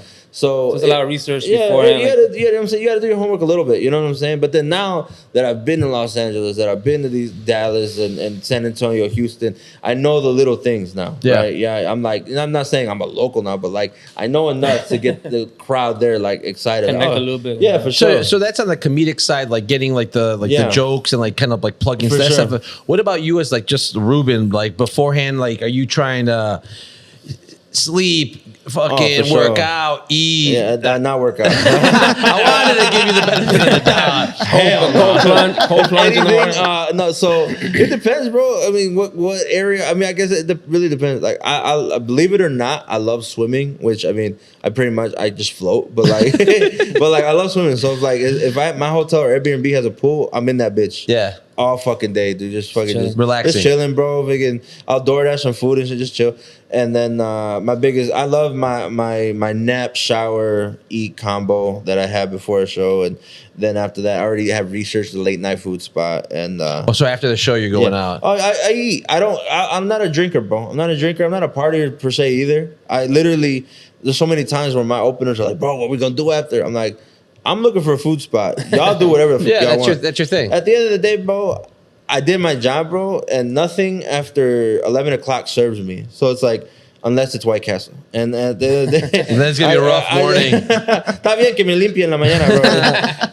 It's my late night coffee. You're cleansing. But, nah, man, I just... My routine would be, you know, just nap, shower, combo, get ready, chill out in the green room for a little bit before the show starts. You know, good conversation with my openers. And then, yeah, bro, just perform and do the meet and greet afterwards. And then... ¿Dónde vamos a comer? And it's cool, bro. When I do shows very like in Joliet area stuff like that, dude, everyone already knows. I see y'all at Los Comales, and bro, dude, I don't know who owns. You know who owns that one? It's one of the main owners, Don Camerino, who started there by his brother. Anytime that I've done a show in that area, bro, I brought like 30, 40 people, and like it's funny because one time I was super sweaty at a show and I went to go home to change. People were blowing my homie up. They're like, hey, where's Ruben at? Wait, people are here at Los Comales, wait for him and shit like that. I'm like, oh shit, all right, well, yo quería comer. But like, Ruben, we got to do a show here because picture, man. You can see the sign sign from here. I was just going to say the same thing. Bro, you know what's hilarious? As soon as I turned into the parking lot and I saw the little girl like with the tongue out, and I was like, oh, home. I was like, I know what I'm doing afterwards. Someone once said it's the Mexican Wendy's. Oh, facts, bro. Yeah. I love And you that, know what's funny? At the restaurant that we have in Elgin, it's right next to a Wendy's. So there's a girl with red hair and trenza. This girl. Oh, yeah, bro. No, man, I'm home right now, bro. That's badass, man. I think, you know, in just like getting to know you and starting to see your stuff through obviously when I was looking for the name of the podcast and stuff, you're doing a lot on social media. Yeah. You're obviously, like you said, you have a lot of hats. So then you started this podcast. Give us a little bit of the information on the podcast and a little bit about what you're trying to do on TikTok, Instagram, because you've gone viral a couple times. I think you had a funny one on 18th Street talking about either tacos de chorizo or something like that. ¿Cómo bro? No, it's good. Jose Ives. It's my favorite. Yo también. Pero, no, bro. So the biggest thing is you have to respect social media. I tell a lot of my homies, bro, I'm like when I'm on them, like, bro, you haven't posted in 2 weeks. What's wrong? Like, ¿qué pasa, bro? Like, what are you doing that like, what's occupying your time that you can't take a minute to post something, whatever, and like, bro, it's a tool. Literally, bro, it's a tool, man. And and a lot of them tell me, like, this is my dream, bro. This is my dream. All right, bro, we got to start working at your dream, because what if, you know, like I said, what if a big comedian, what if like Felipe Esparza calls me out of nowhere, like, hey, bro, I want you to be under me. That motherfucker's so funny. You know what I'm saying? And so I'm like, what if I'm not there to help you get these 4 or 5 shows a month? Like, you know, like, you have to, you know, start creating your own lane. They're like, and then you start thinking, I'm like, man, but like, I got anxiety, I got this. I'm like, bro, at the end of the day, if you want to be better at something, you have to do it. And that should be the mindset. Instead of dreading creating content, you should be like, you know what? Every day that I do create content, it's just going to get better, because now I'm going to learn how to edit. I'm going to learn how to do a lot more quicker than it is to, like, oh my God. They tell you they got anxiety. You should tell them, like, what did they tell us when we were kids if we had anxiety? No, pues échale ganas. No, bro.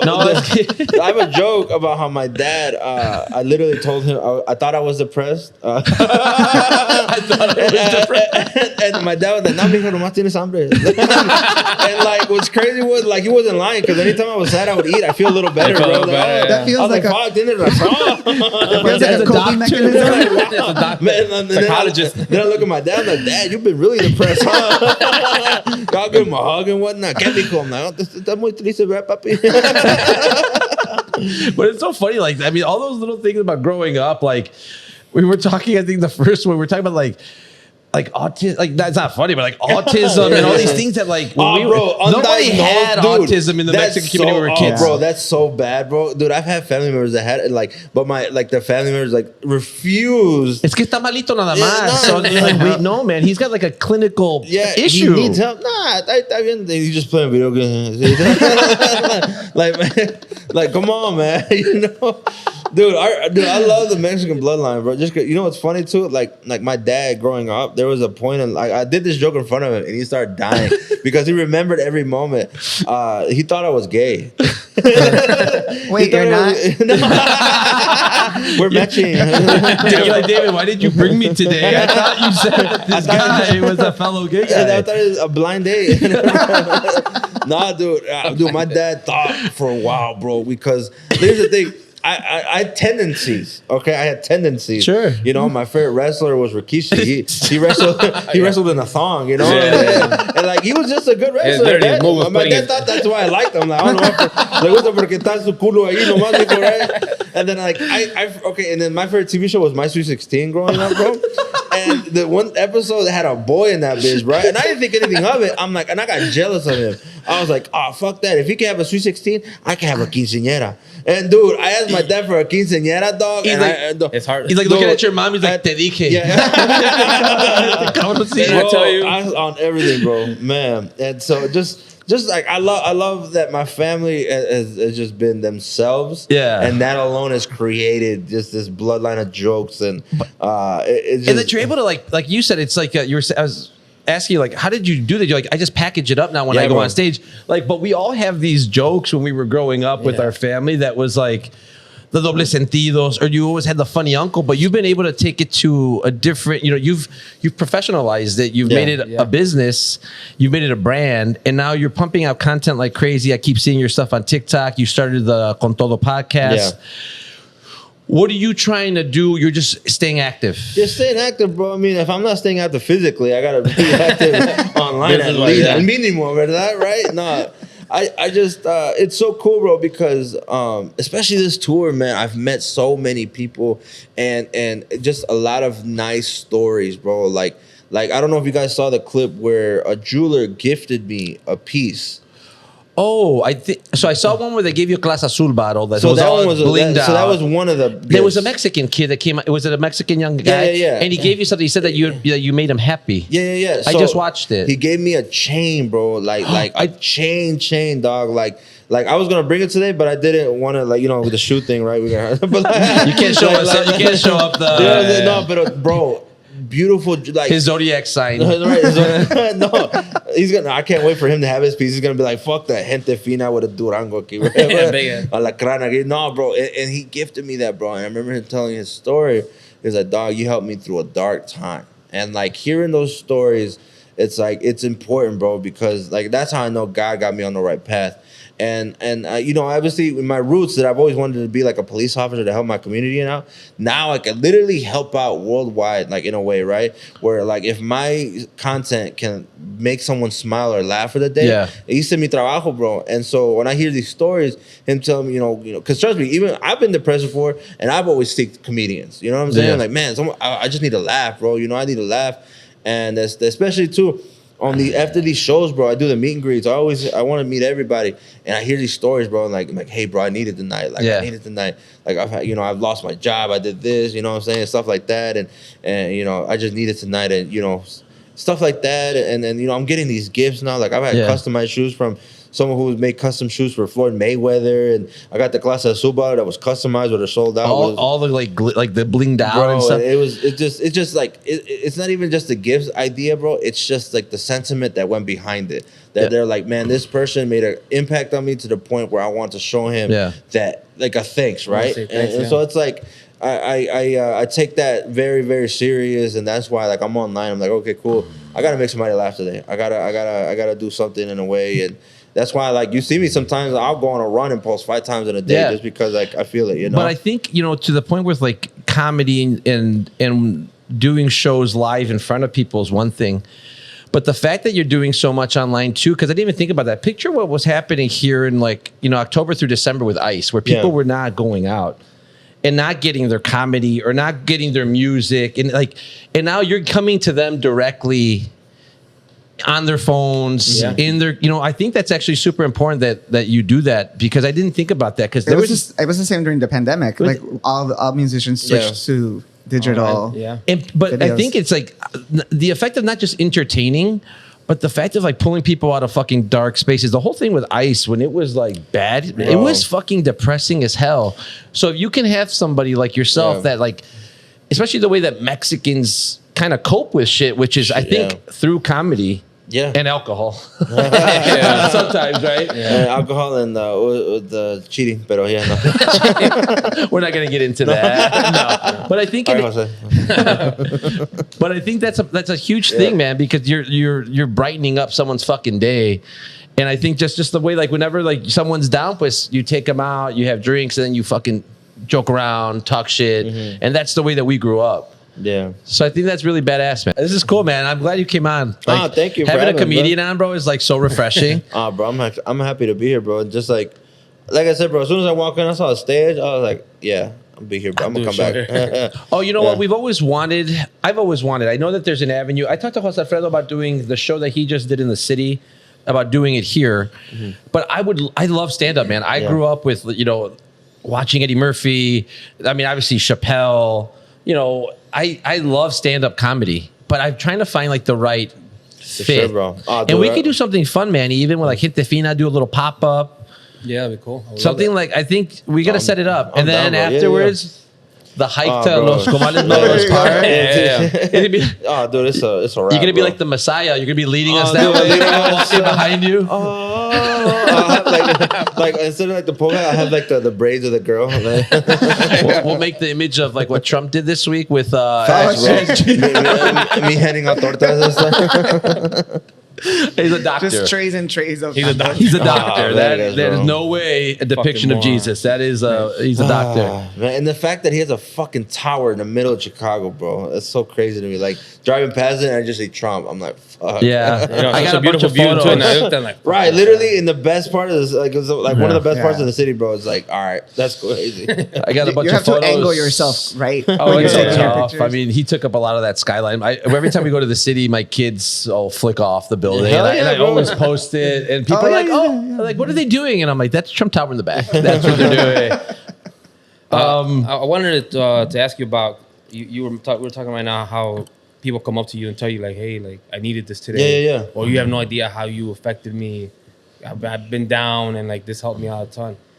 Do you feel like that adds any pressure for you to perform? Like I guess to get better at what you do. Oh, or- for sure, bro. It's all it is good pressure, though. You know, porque Motivational shit. yeah, for sure, bro. It just lets me know that whatever I'm doing is what God sent me to do, and that definitely motivates me to do more. Just because, like, I do a lot of shows locally and whatnot, but like my supporters, they're avid supporters, bro. Like if I did a show, like in January, and I just randomly decided, so I'm gonna do another one in March, very close to each other, they would still come out, and so that pressure is like. My peoples are gonna come out again, the same faces, a lot of the same faces. I gotta have new stuff for them by the time they get back here, because I would hate for them to come back and be like, oh, it's the same show. I'm like, no, I gotta do something different. You know what I'm saying? And I realized this early on when I started doing it, and the people would come back every month, like the headliner shows I did in Chicago. I was like, oh, dude, I can't have them come back again and be the same jokes. I got to do something more. And so anytime I feel my peoples are genuinely there and they're supporting me, the least I could do for them is keep providing something new for them. And fresh, yeah, for sure, bro. And life is a big joke in itself, bro. So like, I'll always find stuff where to dig from. And dude, and I think the political climate right now is the best time to be a comedian. Just because there's so material every freaking day, there's something new, bro. Yeah. And that really tests your pen too, like. Dude, what happened today? Or what happened yesterday? And you gotta stay on top of it. Yeah, literally, bro. And you could cook a joke off of that right then and there, bro. You know, and it's just, especially like I said, right now, this is the best time to be a comedian. The amount of material you get out of being in America is nuts. What's the writing process like when you start to kind of, let's say you have a show in 2 months?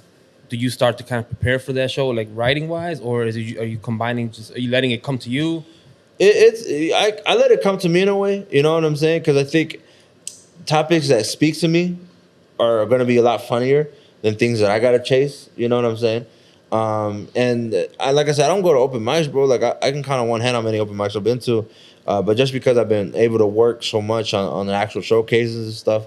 But I'll even do, like, if I headline at the end, I'll always be like, hey, can I try new stuff with y'all? That's my little quote unquote open mic.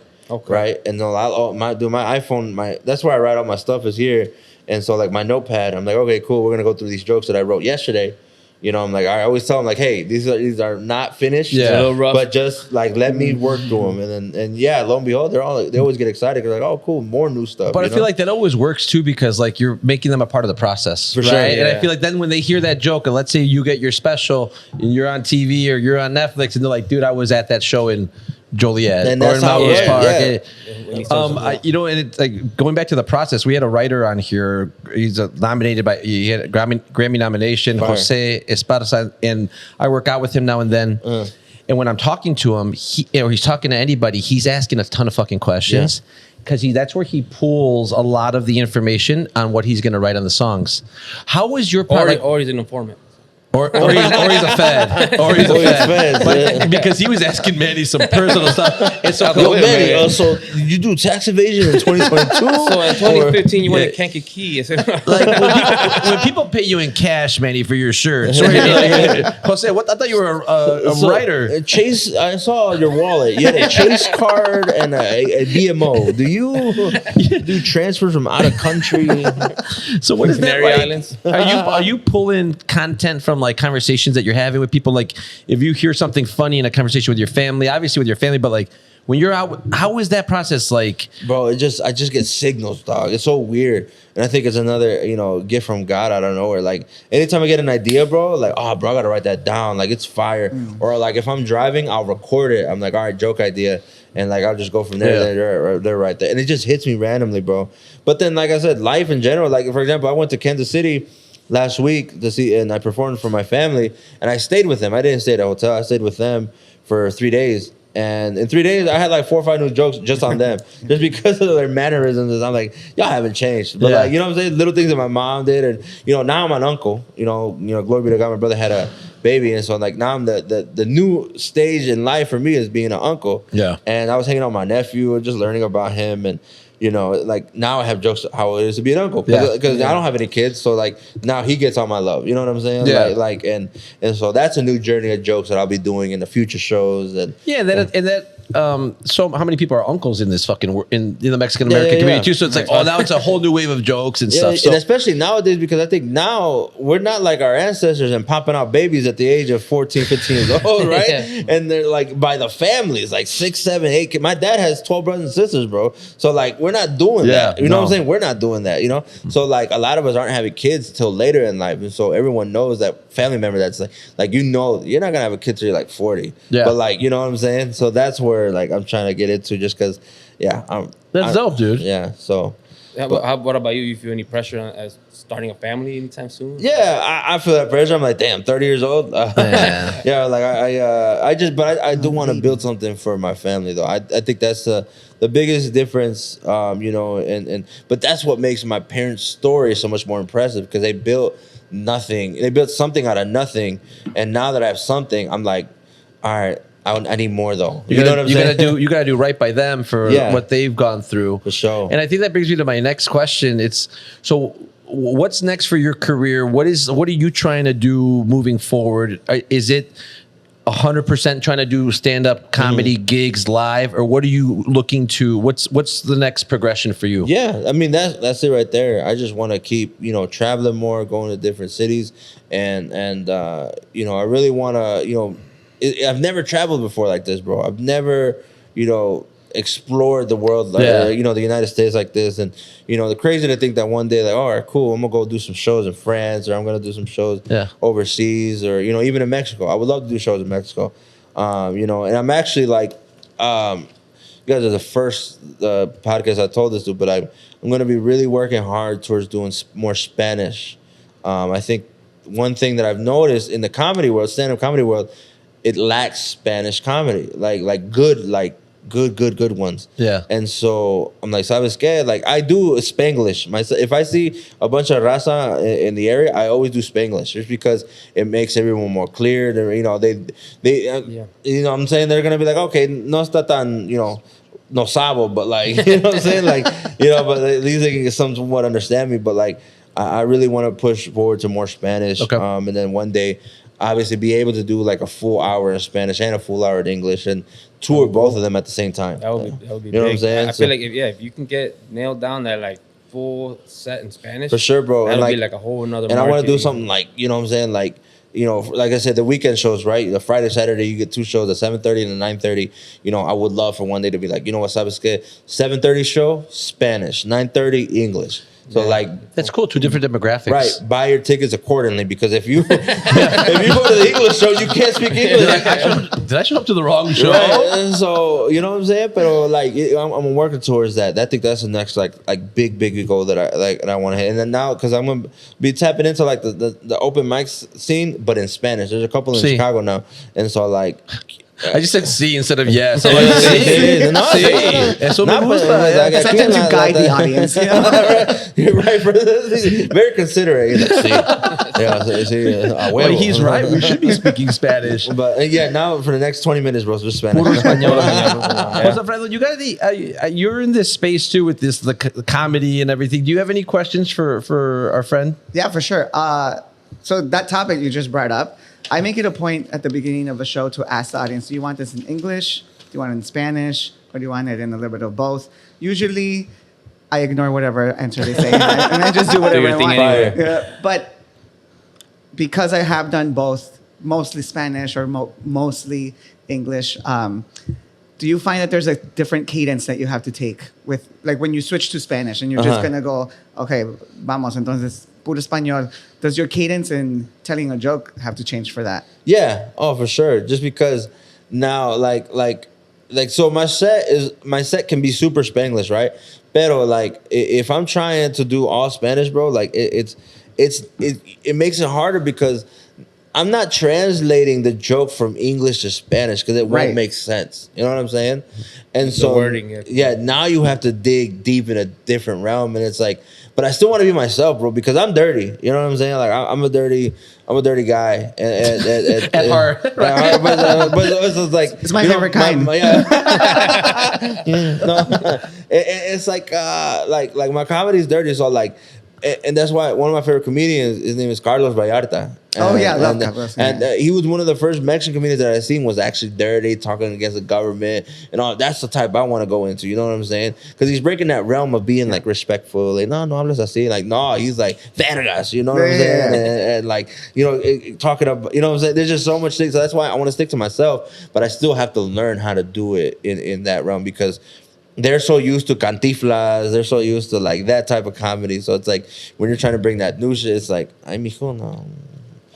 Yeah, for sure. You know what I'm saying? I think for me, like Tequileria has been a space where I'm allowed to do a lot of that. Like, and I then blame my mom. You know, then I'm like, the audience, si se ofenden, es culpa de mi mamá. Ella me enseñó todas las malas Well, I think it's funny because even so, my parents are in their 60s, and when Jose Alfredo, he helps us with a ton of stuff. We do loterias with like Jose Alfredo is just very funny and welcoming and warm to everybody.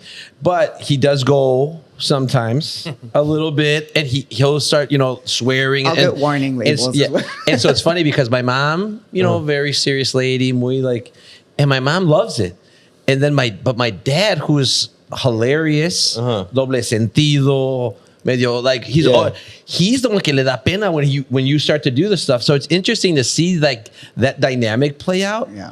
But I think at the end of the day, like Mexican jokes and Mexican culture, like it's a dirty, like it's dirty, dark, bro. It's dirty. Dirty, bro. Yeah. But like it's so funny to me, right? Like like the concept, right? I'm like, we have family that have like 15 kids. But as soon as you bring up sex, I know. I'm like, tia, te estaban for like the last 40 years, and now that I bring up sex, no, mija, no hablas. Or like you're missing. I mean, I've heard stories. I'm not gonna name it, but they're like, no, pues tu tío ya se mudó, ya está en México. It's like, oh, why? No, pues allá tiene unos amigos. Bro, he has a whole other family in Mexico. But like, I always say this, bro. If your significant other has WhatsApp on their phone, it's over. Game over. Game over. But hablarle a amigos, that's what PlayStation's for.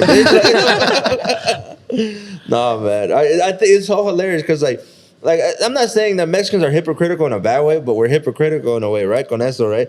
They're like, no, es porque yo te casada, mijo. I'm like, okay, so as long as you're married, you go, fuck it. No, mijo, no digas así. So what did my tío do? Just like, okay, yeah, mijo. No, but it is a hypocritical. I mean, it's, sure. It's like these wild nights, and then it's like, tenemos que ir a misa. 8 in the morning. Oye, cabrón, ¿comiste carne?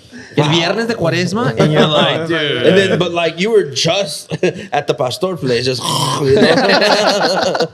Well, chorizo. Oh yeah, chorizo. Jose, hey, clock it. So the next couple, like the future for you, you're gonna keep grinding this out, fucking trying to get bigger shows, do all that. Keep coming with your buddies, giving them work. Yes, and I got what I love on my team. We're very diverse, right? And then like here and there, right? I get people coming to our past, right? And I'm like, oh, dude, I want to keep rocking with them, right? Like I have my boy Astro Carvajal. He's straight from Mexico, dog. Unfortunately, he's a Necaxa fan, but it's okay. Somos de Águilas, okay? And Pura America. Pura America. No, but like, so I got my boy Oscar. He's from Mexico, so like he's born. When we do a show here, I'm bringing him for sure, bro. He's so funny. I got my boy Manny, who's in Peoria. He's a Nosabo kid, that path in life, and like doesn't know Spanish. Like he came from Mexican parents, but like they didn't show him shit. And he was the emo Mexican. I don't know if y'all had that chapter in your life. So emo. Yeah, right. So I have that, and then I got a Filipino from Waukegan named Mark Bond, but he was a chambalan before like 4 times. You know what I'm saying? So like I got the instant fucking Mexican street cred. If you're dude, it was crazy. How me and my boy met, bro. I swear to God, I thought he was Mexican, and at the end I'm like, "Get on that way, bro." This motherfucker responded, "Assalamu alaikum, brother." I was like, "Dude, I'm not Árabe, cabrón. I'm Mexican." So like, you know what I'm saying? We have that like tightness, and also, hey, don't get this twisted. I got female comedians too that are hitters, bro. Big shout out to my homegirl from Indiana. Her name is Cecilia Gonzalez, bro. One of the funniest Puerto Rican comedians, period. She didn't have to be Puerto Rican, but she's Puerto Riqueña. And then I got someone who is from the Distrito Federal too. She's from the Mexico City. Her name is Jessie Rios. It's Chilanga. Or she calls herself Capitalina, but whatever. And then I got Jasnair Byers. She's from Chicago. She's Puerto Rican.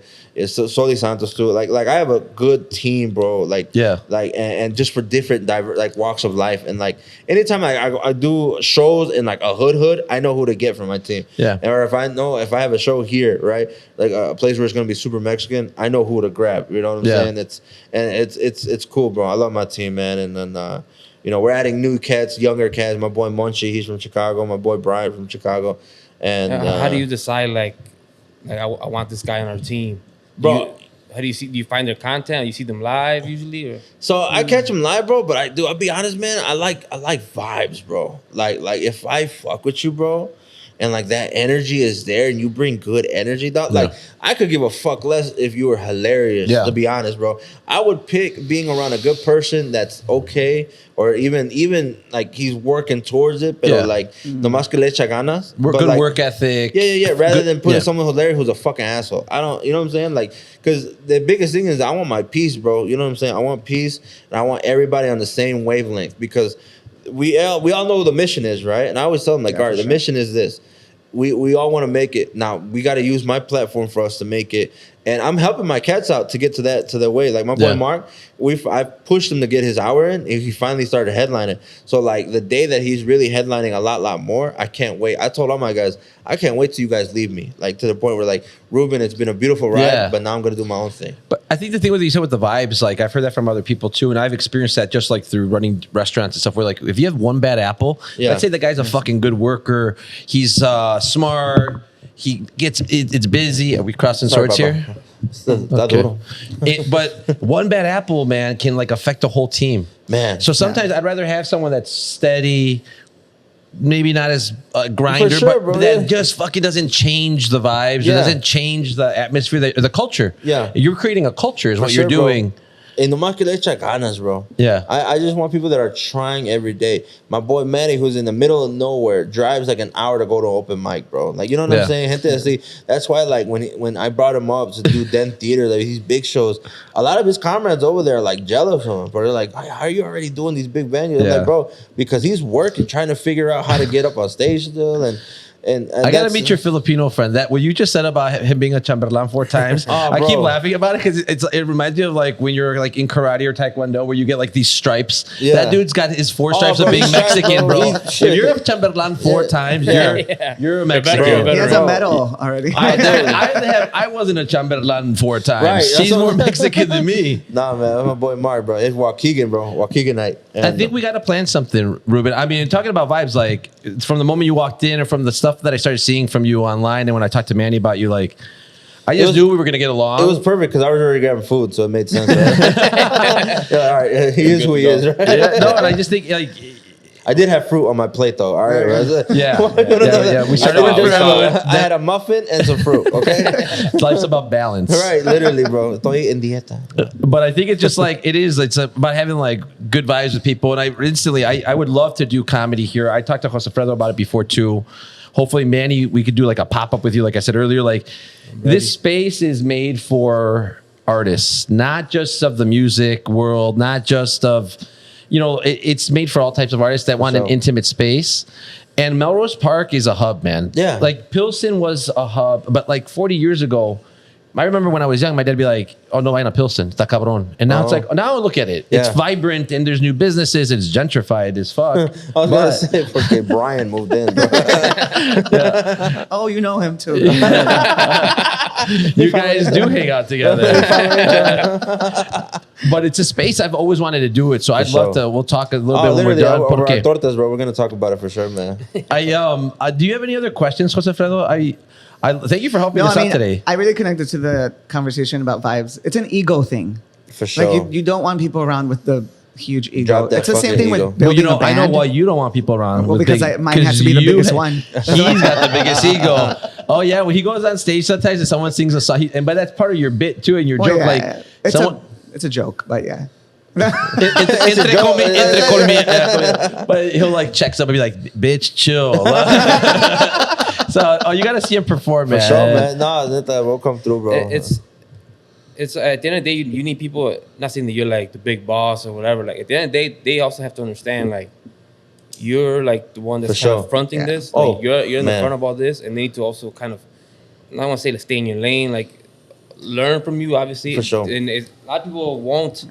Like you said, bring their ego down to accept that. You know what I'm saying? They feel like I'm better than him. Why the fuck is he like? You hit it at the dot, bro. You literally hit it on. You hit it right there, bro. Okay, that's the biggest understanding. Like, all right, we're gonna use my platform. Our platform is gonna get us through doors right now. Okay, and the thing is, that's why I love my team because they know that okay, cool. I pay for the travel. I cover some food. I cover the roof over our head. I cover, you know what I'm saying, to make sure we make the venue, et cetera, right? Yeah. And so the biggest understanding is like, okay, we got to make sure that Ruben can still do this, right? So everybody's on board with helping me sell merch afterwards. I'm like, all right, guys, let's sell this merch afterwards. Just help me, please. Yeah. Like, because if you have 40 people, 50 people on the line, everyone's going to want a conversation and a picture. Yeah. At least you could do is, hey, what shirt? Here's the money. Boom, boom, boom. Grab. The more that we could do that, it's not just me making money. It's me being able to afford to do this. Because it's not, like you said, there's upfront costs that people don't talk about. I go to every NTE show, you're under. And so now it's time to go on top. Because if they didn't help me, if they didn't help me at all, and I can't sell shit, I couldn't afford to bring them on. And they understand that. I'm like, look, this is going to help us out. Yeah. The whole team. You know what I'm saying? Yeah. And they, like you said, like, okay, they do have an understanding. Ruben is, he's, you know what I'm saying? Aquí está. But like, I don't make it feel less. I just need everyone to understand that everyone has to play a role. Yeah, you know what I'm saying? Yeah, sometimes you're going to be leading the pack, and maybe in the future when you join a different project too, like okay, now you got to make sure that you're. And that's part of the, like where you're at on the food chain, but it changes. Yeah, bro. And after like I open up for someone way bigger than me and stuff like that, like I always help them too. Like I remember, like, you know what I'm saying? Like I've opened up for Craig Conant, and I was one of the ones he willingly, like, hey bro, you need help with merch? He's like, dude, yes. I was like, and I would like dish it out, get the money. He was like, dude, that's a huge help because we were able to like knock out 80 meet and greets just because I was able to all right, this boom boom boom boom. Because I understand, bro. Now I understand more than ever, and I just it's one of those things that like people like, bro. The more you help them, or whoever the person of number one is, you know what I'm saying? The more they see that, and they're like, "Sabes qué? I appreciate that." Last week we talked to a group called Vanguardia that I've helped, and they've helped me tremendously throughout the years.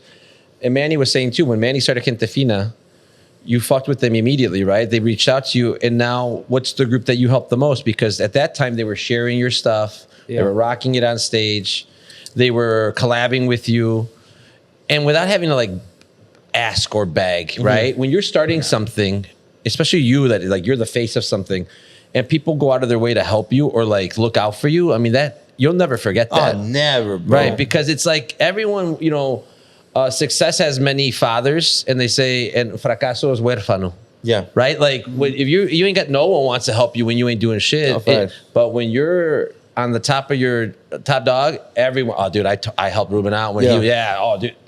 But it's about the people that help you when you start. Facts, bro. So I think that's super important, man. Yeah, I get that a lot. A lot of people are like, "Oh, can I intern for you? Like, I'll do whatever. I'll do it for free."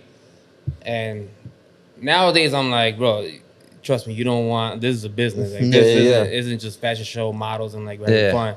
And they'll be like, "No, I'll do whatever. I'll do whatever. I just want to learn. I want to start my own brand." Yeah. Like, all right, cool. We have a pop up this weekend. I need you here at 7 a.m. We need to carry all the boxes, 15 bins, heavy as hell. We gotta walk it up 3 floors to this, and then that day I think that's facts, it's bro. like people don't really see. Nah, they don't see none of that, man. The investments, the work. Yeah. No. Have you ever had to I'm not saying you don't have to say any names, obviously, but like you ever had to tell somebody, hey, bro, you know what? This just isn't working out. Yeah, we'll talk about it afterwards. But yes, definitely, bro. It's happened to a couple. But at the end of the day, man, there's a reason why people see the same faces around me so often, because I mean I treat them good. Number one, I treat them good, bro. You open up for anybody, bro. You have to fend for yourself, bro.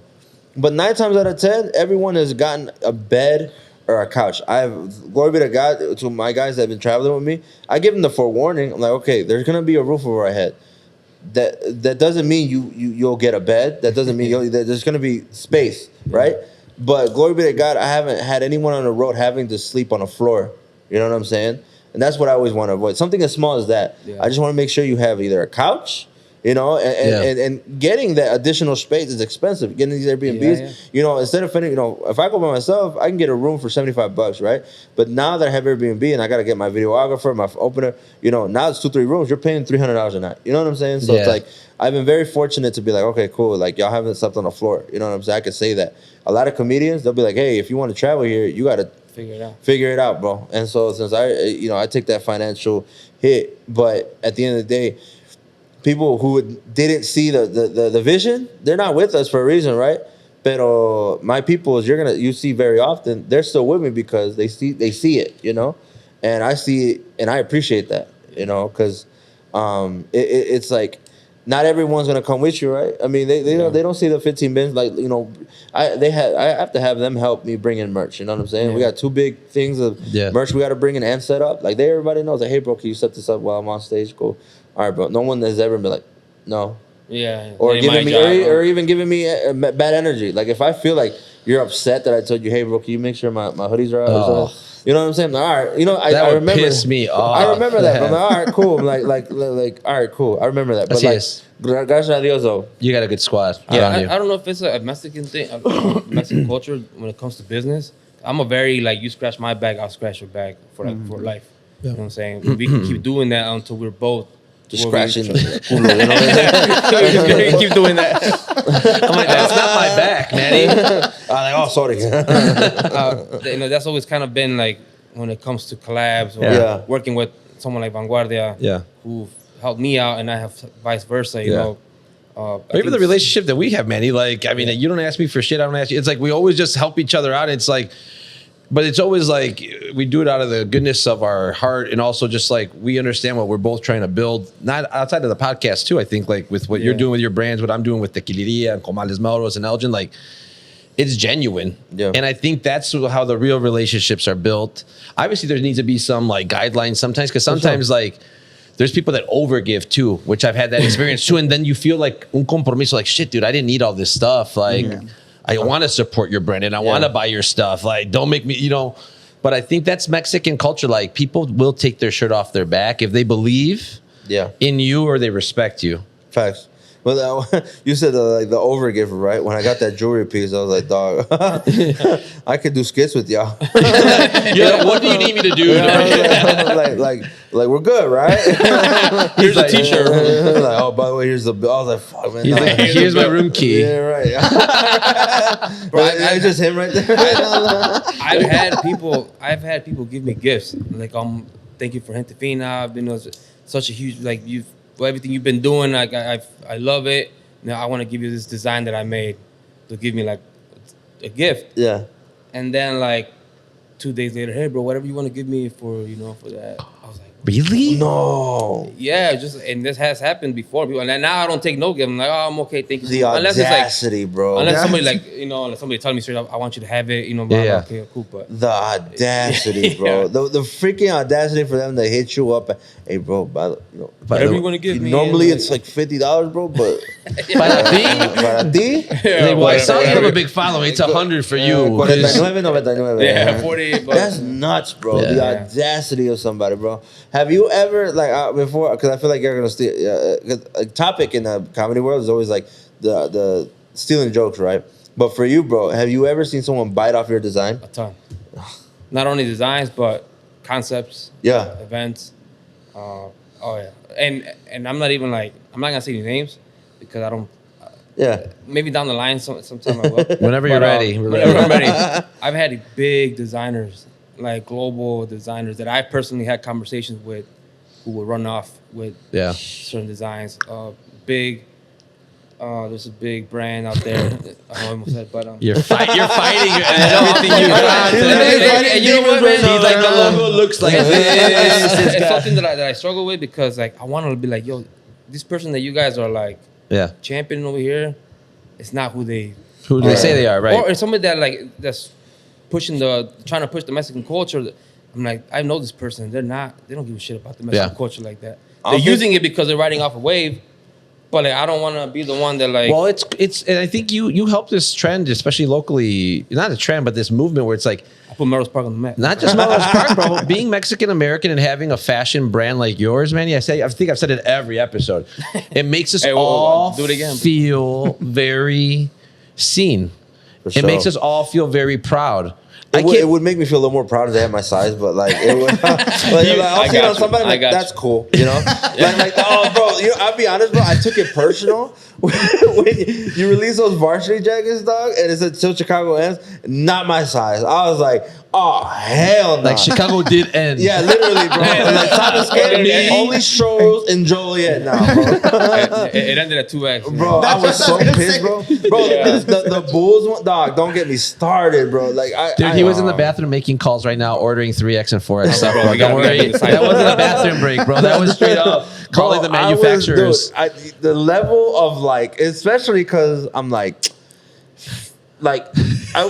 amount of times I've inquired, I'm looking at the website, I'm like, oh, they might fuck with me now. Fuck with me now. As soon as they start following me back, I'm like, they might see it. You should do the thing where hey, Ruben, if you get 50,000 likes on this post, I'll make you a 4X. You know what? You're not the only one. We talked about it earlier, but I used to carry all the way up to 5X. Yeah. But what I've started to realize, the warehouse is full of anything above 2X would just sit there for years. Yeah. So I said, you know what? I'm not doing big size. And when I stopped doing it, all of a sudden, big boys are like, yo, what about us? Yeah. I was like, fuck. Well, I think your market's expanding. Yeah. I think it's going this direction. I don't think there's many guys ordering direction. Right. smalls. And more people with type 2, tapping in. And look, that's my biggest gripe. You know what's crazy? I'll remember the brand later. I'll try to figure it out. But I thought another brand was you. I forgot who it was. They were biting off his designs? Yeah. Yeah, for sure. The Local? Alacran in the back, for sure. We'll have the cease and desist on lock already. I bought a shirt because they had a... They had a 3X. They had a 4X. Fact, bro. They actually fucked with me. I support your brand so much, guys. I feel so seen. There's a gente fina out there and that only does big sizes. I'll support Gente gorda. Gente grande. Gente finota. That's crazy. I mean, if you tell me after this, no, I'm fine, bro. Just because I have this shirt. It was a 3X, right? It was 3X. I'm not 3X no more. So it's I just look at it now. But it's a good. I've always gotten compliments, and I've always gotten, hey, bro, are you from Durango? I'm like, nah, I like the Scorpion. Big ass Scorpion in the back. Yeah, bro. So nah. Even me, a proud guy from Jalisco, Nuevo León, I'm rocking Scorpions all the time. No, I'm put them on blast right now. Wait, have you ever had somebody take a joke or steal a joke? Yeah, but it's it's almost a concept. I don't believe necessarily that it's stealing, because there's so many topics, right? There's a comedian that I've actually worked with before plenty of times, and biting off a dating app joke, which everyone has a dating app joke, right? Yeah. But the way that they would say it, it's the same, like, cognitive, right? Like the beats and everything was the same exact mind, like the pauses. And I was like, that was a bite off me. But like, at the end of the day, can you really say, "Oh, he stole my shit"? Well, right? the only time I actually saw it is when they did like the video side by side with Carlos Mencia. Oh man! And then the stuff that he was just straight ripping off of bro, people. there's another. Oh, there's more, bro. There's Well, more. I remember seeing that in Rogan actually. Yeah, That was yeah, before yeah, Rogan yeah. was huge. Rogan went on stage. Did you ever see this, Jose Alfredo? No, I haven't. So you know Carlos Mencia? Yeah. Okay, he was on Comedy Central. Yeah. He was big. Huge. Until Rogan went on stage with him, man, and took the mic and then just fucking roasted him. It's like, dude, you're fucking stealing jokes. You're a piece of shit. And Mencia gets uncomfortable as fuck. Dude, he was performing his openers jokes. The guy that opened up for him, and like you were saying his jokes. He was biting off, I mean, like verbatim. Yeah, bro. Really bad. And like even to this day, he defends it. To this like, day, he does? Yeah. Interview, Oh, yeah. maybe like last year, he did an interview, and he was like, if you can prove to me that I stole jokes. But he then fell no. off the face. I mean, he's... Yeah, no, his road is definitely like, and it sucks because he was such a pioneer, right? It was funny, like, but he bit off the Mexican community so much. Yeah. He's not even Mexican. Really? You didn't know that? Fuck. Now I hate him even more. What is he like? It's like Guatemalan or some shit. Honduran or I I think it's bro. Honduran or some shit. Before we close, I want to have your take on this. And we can He's cut it if Honduran, it's by the way. not... What's that? Honduran. Honduran? Yeah, dude. I was like, what He's the not even fuck? Mexican, Yeah. He's Honduran? Okay. Guacala. I like Honduran people, but no, not him. Their women are nice, yeah. But What's your take on Chingo Bling? Chingo Bling, that's a homie, man. So Chingo Bling and I have had discussions before. Just because Productive or... I mean, it goes nowhere. I mean, Yeah. at the end of the day, it's like he's gonna think what he thinks, and I'm gonna think what I think. Do you know Chingo Bling? Yeah, the rapper. Yeah. so but, Chingo- but he's MAGA though. He's an unbelievable Oh. big... So I love Chingo Bling. I thought he was extremely funny. Yeah. And then he went out like super hard on like pro MAGA stuff. And then for someone like me, it's like, oh man, like why?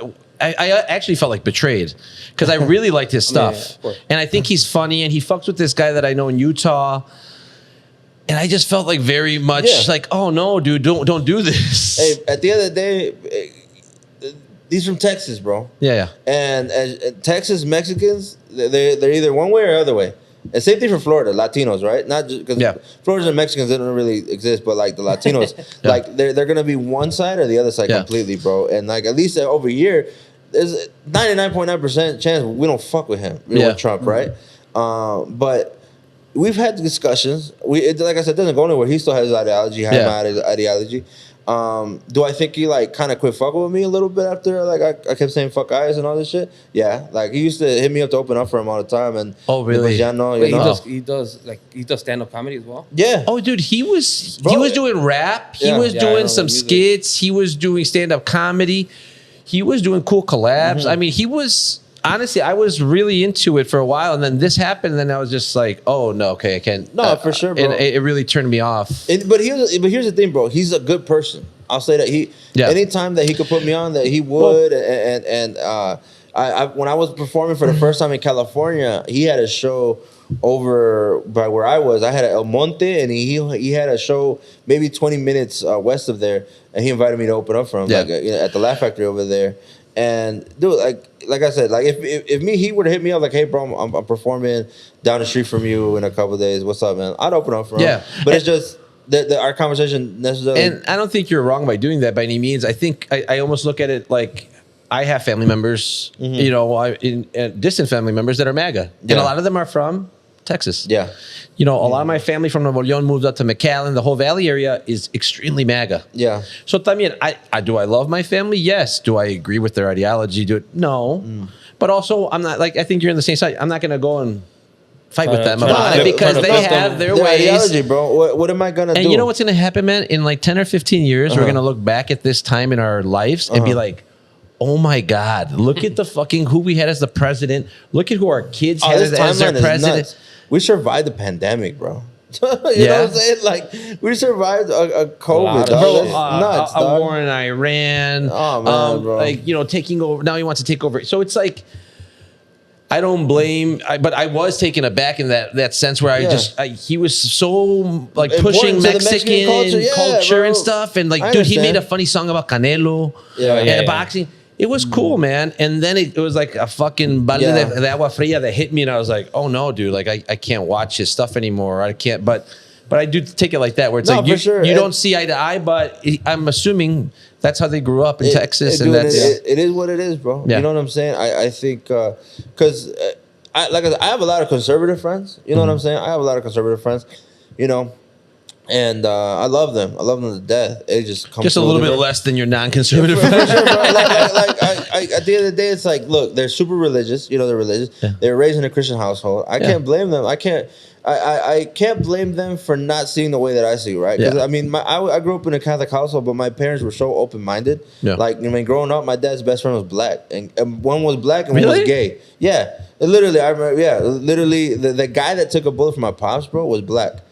My dad ran a restaurant with a guy, and they were getting robbed, and wow. And one of his best friends growing up was also gay, and so it's like, and so I'm thinking like, I come from that background, right? But I can't blame someone else's background from coming from a straight religious like man, girl, and whatnot. Yeah. Like I'm gonna still say my spiel and say like, what's wrong with two people getting together, and at the end of the day, bro, todos tienen su ideology. I'm not going to change their mind. They're not going to change my mind. As long as we could be respectful and we can just have a genuine conversation, I think we can still be friends. Yeah. And I never felt like Chingon Bling would ever attack my idea. Like, he would comment and make slight comments, but he would be like, LOL, JK, like stuff like that. But yeah. You're not the first person to ask me that question. Really? Like, and I didn't know that you even fucked with him. I was just like, he came to my mind right now. We're talking about, man. We said I have a tough time defending his president, or our president with now fighting with the Pope this week. What a conflicting message, right? Like, stay out of our politics. It's like, I'm just promoting peace. Yeah. I'm the Pope from Chicago. From your country. Que más quieres, bro? And it's like, can't we just be, I think what you're saying, like, be nice. Yeah. Nah, bro. That ain't nothing. I mean, at the end of the day, you can only control your energy, your circle. And you know what, Manny? At the end of the day, you can only control yourself, man. Then it's the people that you have around you, because people change, man. And I think it's like, if you know what you're going for, you'll attract that same energy, right? And I think that's what you've built with your team, obviously, Manny. That's what you built with your team. I wanted to see, Ruben, what do you got coming up next? Speaking of that, I had a big band, a big group from Texas as well, who used to rock my shit all the time. And they refused to tag me. They would never. So I cut them off. I was like, you know what? From now on, you guys can buy it. Yeah. Maybe I'll cover the shipping, but I'm not giving you guys free shit anymore. And then they were called out for being big MAGA supporters. And all of a sudden they hit me up, hey bro, I knew what that was. It was them trying to cleanse their image a little bit. Hey, see, we're working with a Latino brand. And I said, no, thank you, bro. This is a terrible time to be tagging me right now. And at the end of the day, that's your decision that you can make, bro. Yeah. And at the end of the day, bro, we're like you said, we're under control for ourselves and whatnot. And the thing is, at the end, if people were to see me, right? Say I did a show with Chingon Bling. They were like, man, you work with somebody who's MAGA? I was like, dog, he worked with somebody who's liberal. Like, you know what I'm saying? Like, I feel like, oh, dang, he was on, you got one person that likes Trump and then one person that says, fuck Trump every day. Yeah. You know what I'm saying? So it's like. Yeah, man, it's about doing that and getting it closer to the middle, right? But per se, going back on you, bro, if it's a brand thing, bro, too. You don't want to sometimes, correlate with them just because. Right now, especially, man, you saw what Karol G did. Or was it Becky G or Karol G that went to the Coachella? Karol. Both of them. Karol? Well, they both did.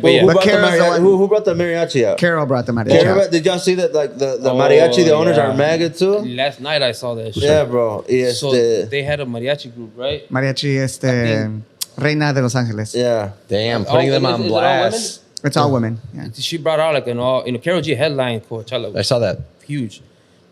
She brought out this mariachi group. Everybody loved. Everybody's like, holy shit! Like mariachi at Coachella, it was huge. Yeah. But come to find out, the owners of the group. Jose Hernandez, the founder of Mariachi Sol de Mexico. Bro, like Rabbit. Is MAGA guy? And his wife. MAGA, bro. Like the whole family, the wife. Whole family, bro. And the Their daughter. son. The lead singer was following Turning Point. Yeah, Roger yeah. Kirk. Crazy, Y todos esos bro. cabrones, yeah, bro. And now that they're on their ass. I saw that last night. Oh, yeah. You didn't see my comment? Oh, I was like, you forgot to disable comments under this post, bitch.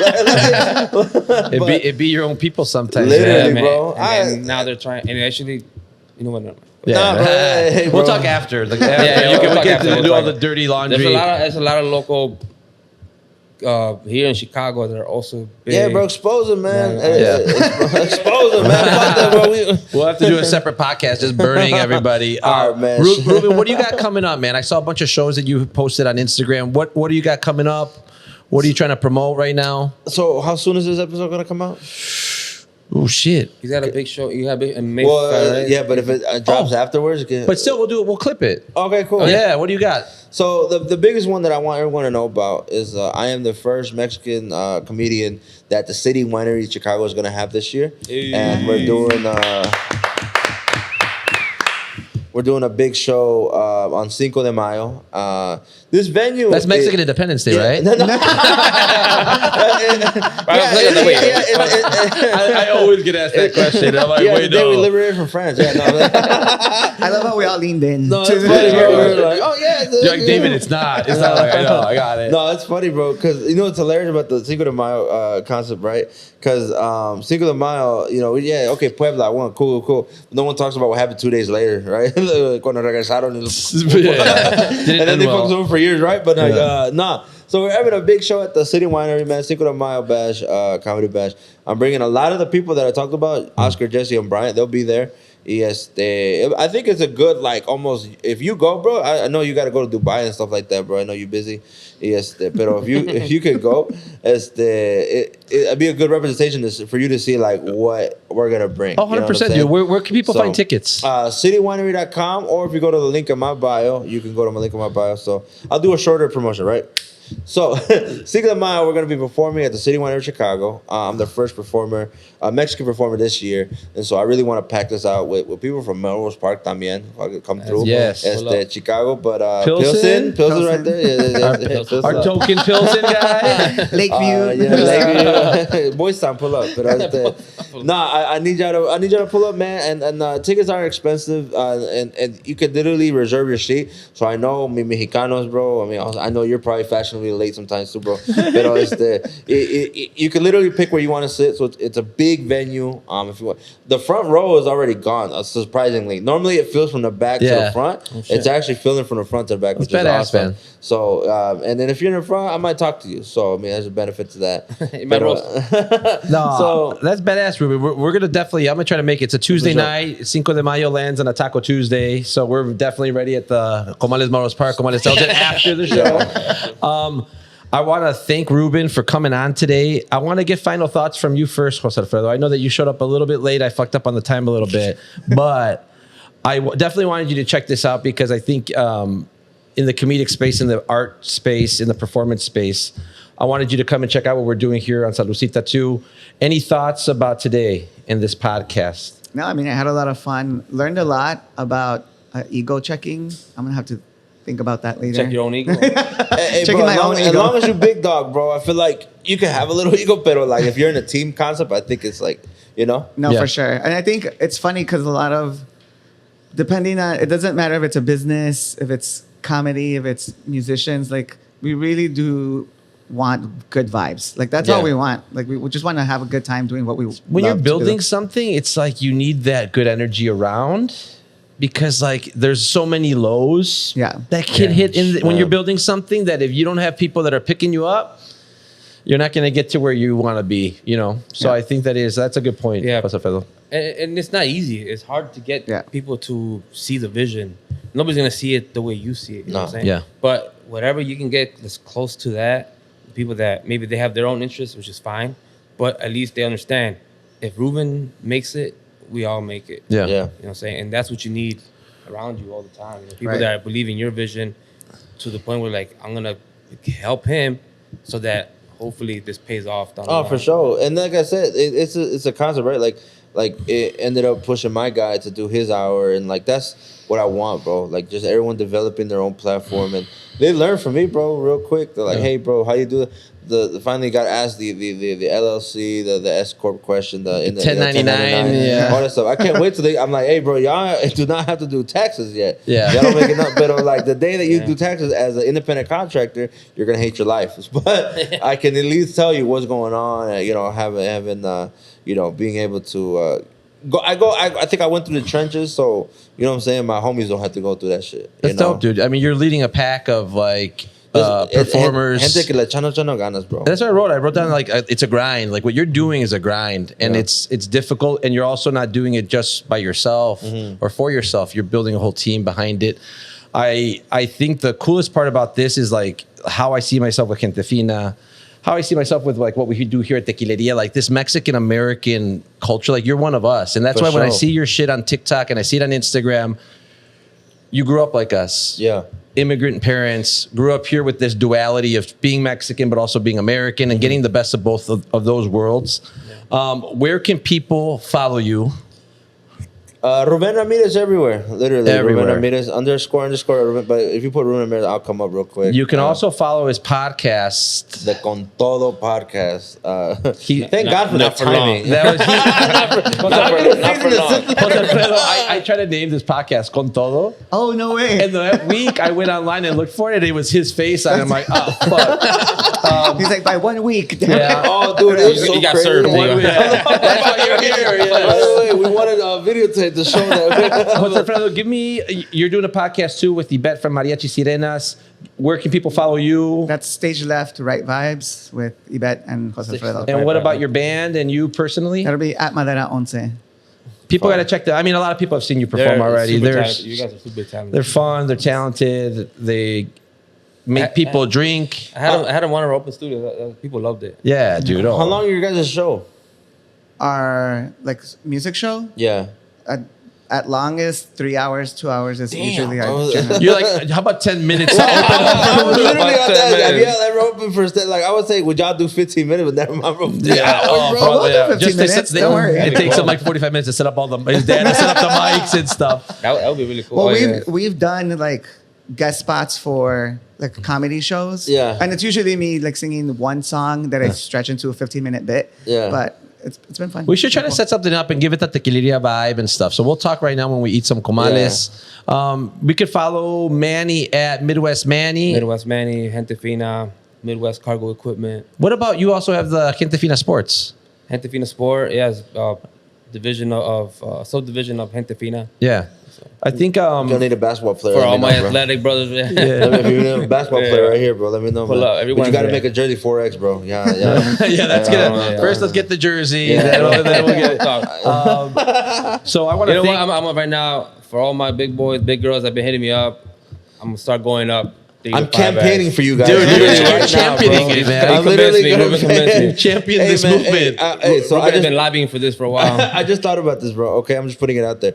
When you do a Gente Fina Celebrity All-Star game, bro, for a basketball, I better be in that fucking lineup next to like... You ball, bro? Yeah, dude, I'm a hooper, bro. Oh, I'm shit. the best. Wednesday nights. There you go. We'll set it up. I'm the best I'll set it up. 300-pound three-point shooter in the world. Oh, shit. That would be good content, dude. Do a 3-point shootout. There we go. Puro gorditos. But I set it up. Puro gorditos. I said though, like I want to do a men's league, but you have to be over 300 pounds. Yeah, dude. I love Overweight Fat division. hoopers, bro. I love that. You know what I'm saying? We're all built on agility and saving That stamina. liability waiver. We're only gonna do half court. We're gonna do half court. Half court. It's still five in each team though. You gotta do the sideway court. Man, no, I think today, man, breath of fresh air. Ruben, having you on, dude. I think it's like having somebody as funny as you that grew up like us in Tequileria, on Salucita. We have to have more comedians. Hopefully, you could open up some other doors from some other dudes that come through here because it's fun, man. I love your guys' energy. I love the grind that you guys do. I like the opportunity that possibly could happen too about doing some shows too because I've always wanted to. Bro, we're gonna do it. Yeah. So I want to thank all of you guys, Georgie behind the mic and behind the cameras. Fernanda's hiding back there somewhere.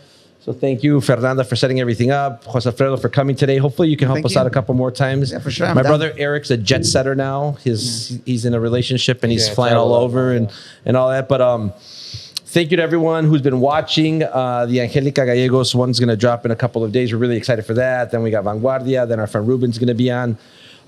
Keep following the pages. Keep liking the posts. Keep following Share, us, all that sharing, stuff. doing all that, watching the YouTube. We appreciate it. We're going to keep bringing some fun guests. We have Regulo Caro lined up. We have Chuy from Los Huracanes lined up, Los Horóscopos. So it's been fun times over here. We appreciate all of you guys, and we will see you guys very soon. Salud. And fuck ice. Fork show. Fuck guys. Fuck Salucita. Fuck ice.